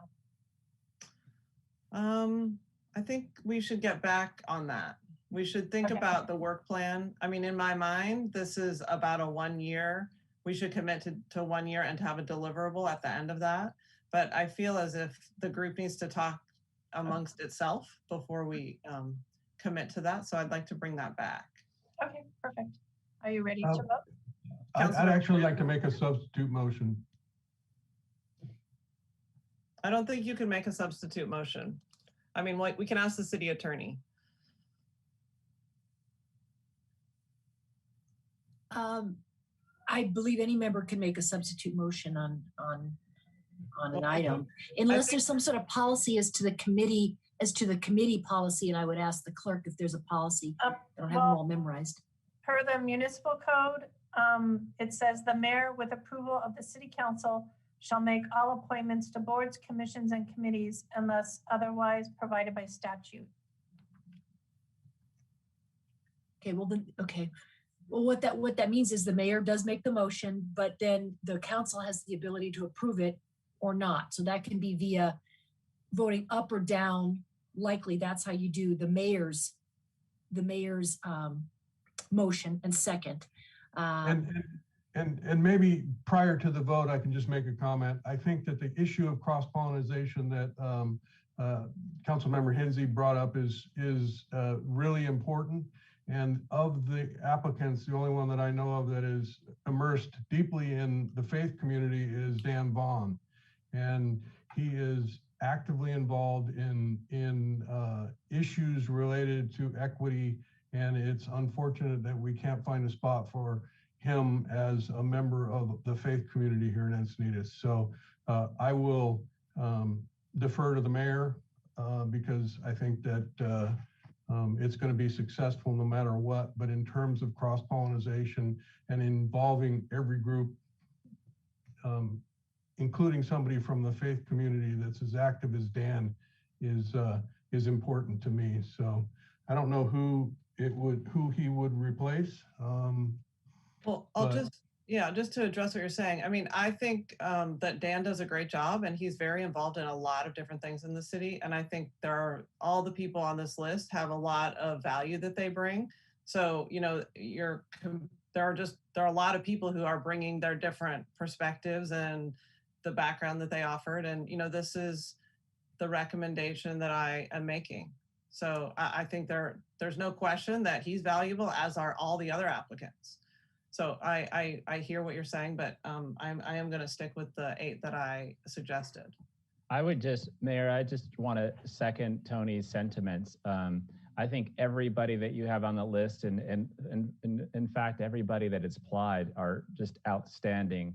But I did want to second Tony's sentiments just for the fact that I know Dan, and I know the faith-based organizations that he's a part of, and specifically St. Andrew's and even St. John's. They are phenomenal churches that are really putting their faith in action and making changes in our city. And you know, I know that they're going to stay involved. Obviously, they're vested in making a difference. But I did want to second Tony's sentiment in terms of how effective Dan would be. Okay, thank you for the feedback. We can go ahead and vote. Okay, Councilmember Hensy, Yes. Councilmember Lyons, Yes.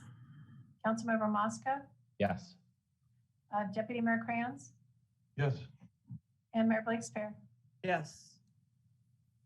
Motion carries unanimously. Okay, thank you. So thank you to the applicants again, and we'll be in touch over email about the next steps. So we're on to informational items. There are none. There's no council member initiated items. So city manager report. Oh, we can't hear you. I don't have a report, so no report. So even though I was on mute, there's no report. Okay, thank you. City attorney report. No reports tonight, thanks. Okay, Councilmember Krantz, do you have your hand up? That was from before, but did we get to the 1, 2, 3, 4 reports? That's where we are. Okay, very good. I did attend a North County Transit District Board meeting, and we looked at budget stuff. We also had a presentation having to do with the Delmar Bluffs and the work that's being done to explore alternative routes for that, including 4 possible tunnel options that would go through east of Delmar. And that's a big project that is just getting started, and we hope to be able to accelerate it. I think that Sandag's involvement in that is going to be critical. So I look forward to your leadership on that, Mayor Blakespear. Okay, good. Thank you. Anybody else with their 1, 2, 3, 4 report? I just have a comment, if it's okay, Mayor. Yes. All right, so really briefly, we had, I don't always report on San Diego Community Power, but we did have a meeting not so long ago. And here's where we're proving our value already. Not only are we building out the team of SDCP, San Diego Community Power, with enlightening speed and bringing together some phenomenal folks that are really helping us meet our goals. But last time, our board of directors approved a brand new deal, brand new project. It's a 100 megawatt solar project with paired with 150 megawatts of battery storage in Imperial Valley. So it is local. We consider it anything in San Diego or the Southern California region as local.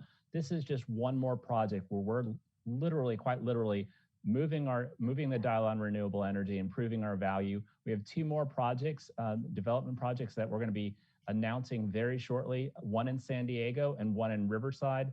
Again, the local utility doesn't have any generation within the San Diego area, within our area. And we're already coming out with 1 renewable energy project and potentially 2 to announce very soon. Our launch for our commercial industrial customers is coming up in June. That's a big launch date for us, even though the bulk of our customers are residential customers. The bulk of our energy load is contained within those commercial industrial customers. And so that's really important. Lastly, on SDCP, I just want to say that that there's been a barrage of applications filed by the investor-owned utilities up in San Francisco at the Public Utilities Commission, and bills pending before our state legislators up in Sacramento. And SDCP has been working with Cal CCA, all of our associations, lobbying all of our representatives to make sure that no damage is being done to community choice energy in the state of California. And we've been very successful so far. Our very own Tasha Burner-Horvath, our assembly member, has been co-sponsoring bills for us and really being a champion of community choice energy. So I just want to give her a plug. I attended my Metro Board of Directors MetroLink orientation with Councilmember Hensy. It was really one of the most comprehensive orientations I've ever gone to, and just really inspired by all that commuter rail is doing. And I asked the question, why are we not more connected with commuter rail? And so I am definitely interested in making sure we have more access to commuter rail other than just Oceanside. But I really am impressed with everything they're doing on equity, on everything they're doing on climate action planning. So it's phenomenal to see, and I'm going to be carrying some of that back to Sandag and to my colleague right here at NCTD, being the chair of NCT. I'll share some information with you. A couple other things, Water Authority. I mentioned today, about the fact that though the state of California is technically in a drought, because of our ratepayers investing in all kinds of resiliency programs, we are not technically we're not in a drought in terms of the governor saying that Southern California or San Diego is in a drought, so there's no cutbacks right now. We are plentiful with water because of these investments in storage and all kinds of stuff like investments like desalination. And so we'll continue to be in a good pathway right now. And I think if there's years and years of drought, you may see a need to change course, or if the governor decides that there's a one-size-fits-all that needs to be done for the entire state. But right now, I did want to say that those investments are paying off. Encina Wastewater, the mayor and I had a meeting today of the board of directors, and it was announced that our long-term general manager is stepping down. He's retiring, well-earned retirement, and so I said some kind words about his service, which I truly believe that he's done a lot for Encina, and we're going to be discussing in future meetings about how we replace that general manager. So I look forward to those conversations and even sharing information with you about that process. I have a question about the community power. I know that, there, as a startup, there's a lot to be done, and you guys are diving in and doing that. What do you think the timeline looks like in terms of looking locally at solar and local power contributions to the grid? So larger microgrid stuff. Absolutely now. You're speaking larger than just solar on your rooftop. Yeah, I think there are other solar opportunities, but I think that some of it's going to need to come from the organization to establish the direction. And I just don't know. Are we looking at a year? Is it 5 years? Is it 3? Any way of knowing when there will be outreach to the local jurisdictions that are part of the organization to say, what could we do in your community that would bring local solar to the grid in a highly effective way that would be a distributive approach, I think is what it's called, to providing energy to electricity users around the region? So that's an excellent question. And we're already starting to put programs together, such as our feed-in tariff program, which goes beyond what the investor-owned utility is doing. It really is incentivizing, encouraging small local solar projects. So the 100 megawatt project that I talked about is more of a utility scale project, but the feed-in tariff program will get at those small 2 to 3 megawatt projects. Something that, like, say, EUSD may have, one of it on Pawlecky Central, maybe they have solar on their rooftop. That could be a small feed-in tariff program. So we've expanded that program. So right now we are putting programs together over the course of this year. We're putting in programs that will make microgrids, feed-in tariff programs, all of these things possible. In terms of the outreach, I think that we're truly focused on, we have about 800,000 customers that are part of SDCP. And for the better part of 2021 and going into 2022, when we launched 80% of those customers, which are residential customers. And by the way, Encinitas is going to be launched in April of next year, the residential customers, because it's going to be launched in 3 phases. We're going to start with the smallest city going up to the largest cities, Chula Vista and San Diego. So our date will be around April of 2022 when we launch all the residential customers. Once we get past those launches, in terms of the outreach, we will just step on the throttle of outreach. Right now, we're spending most of our money in terms of outreach and building the brand and working with like Petco and other organizations to co-brand STCP and then target ratepayers to make sure that they understand who STCP is and what their choice is. But after that, after those launches, we will be moving into much more of an outreach phase where we're letting folks know about the various programs. But I got to tell you, without even outreach, those feed-in tariff programs are already successful. We already have people coming to us in the various communities saying they want to participate in feed-in tariff program. And so what we'll probably have to do as we move into more outreach is expand those programs even beyond what we have right now.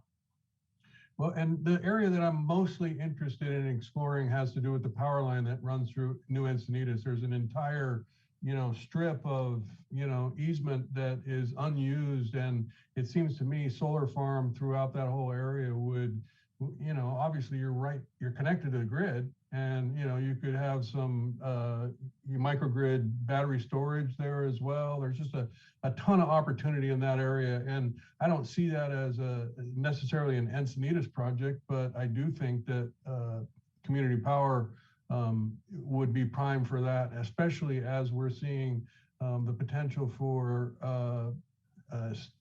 infrastructure money that is going to include renewable energy opportunities. So my hope is that that area is on the radar and that we can get the organization to be taking a look at that and prepping it. That's a great idea because, when we look at even larger than the feed-in tariff programs and, moving closer to utility scale, it is very hard to site those type of projects in basin closer to the end user. It's so important to do that for the reasons why you're alluding to it in terms of microgrid and no need for more build out of the transmission system and resiliency stuff. I think that's a strong possibility, and let's keep on talking. And I will definitely bring it up and be a proponent of it. Thank you. You're welcome. Okay, City Clerk report. I have no report this evening. Okay, our next meeting is on May 12th, 2021. So with that, we are adjourned.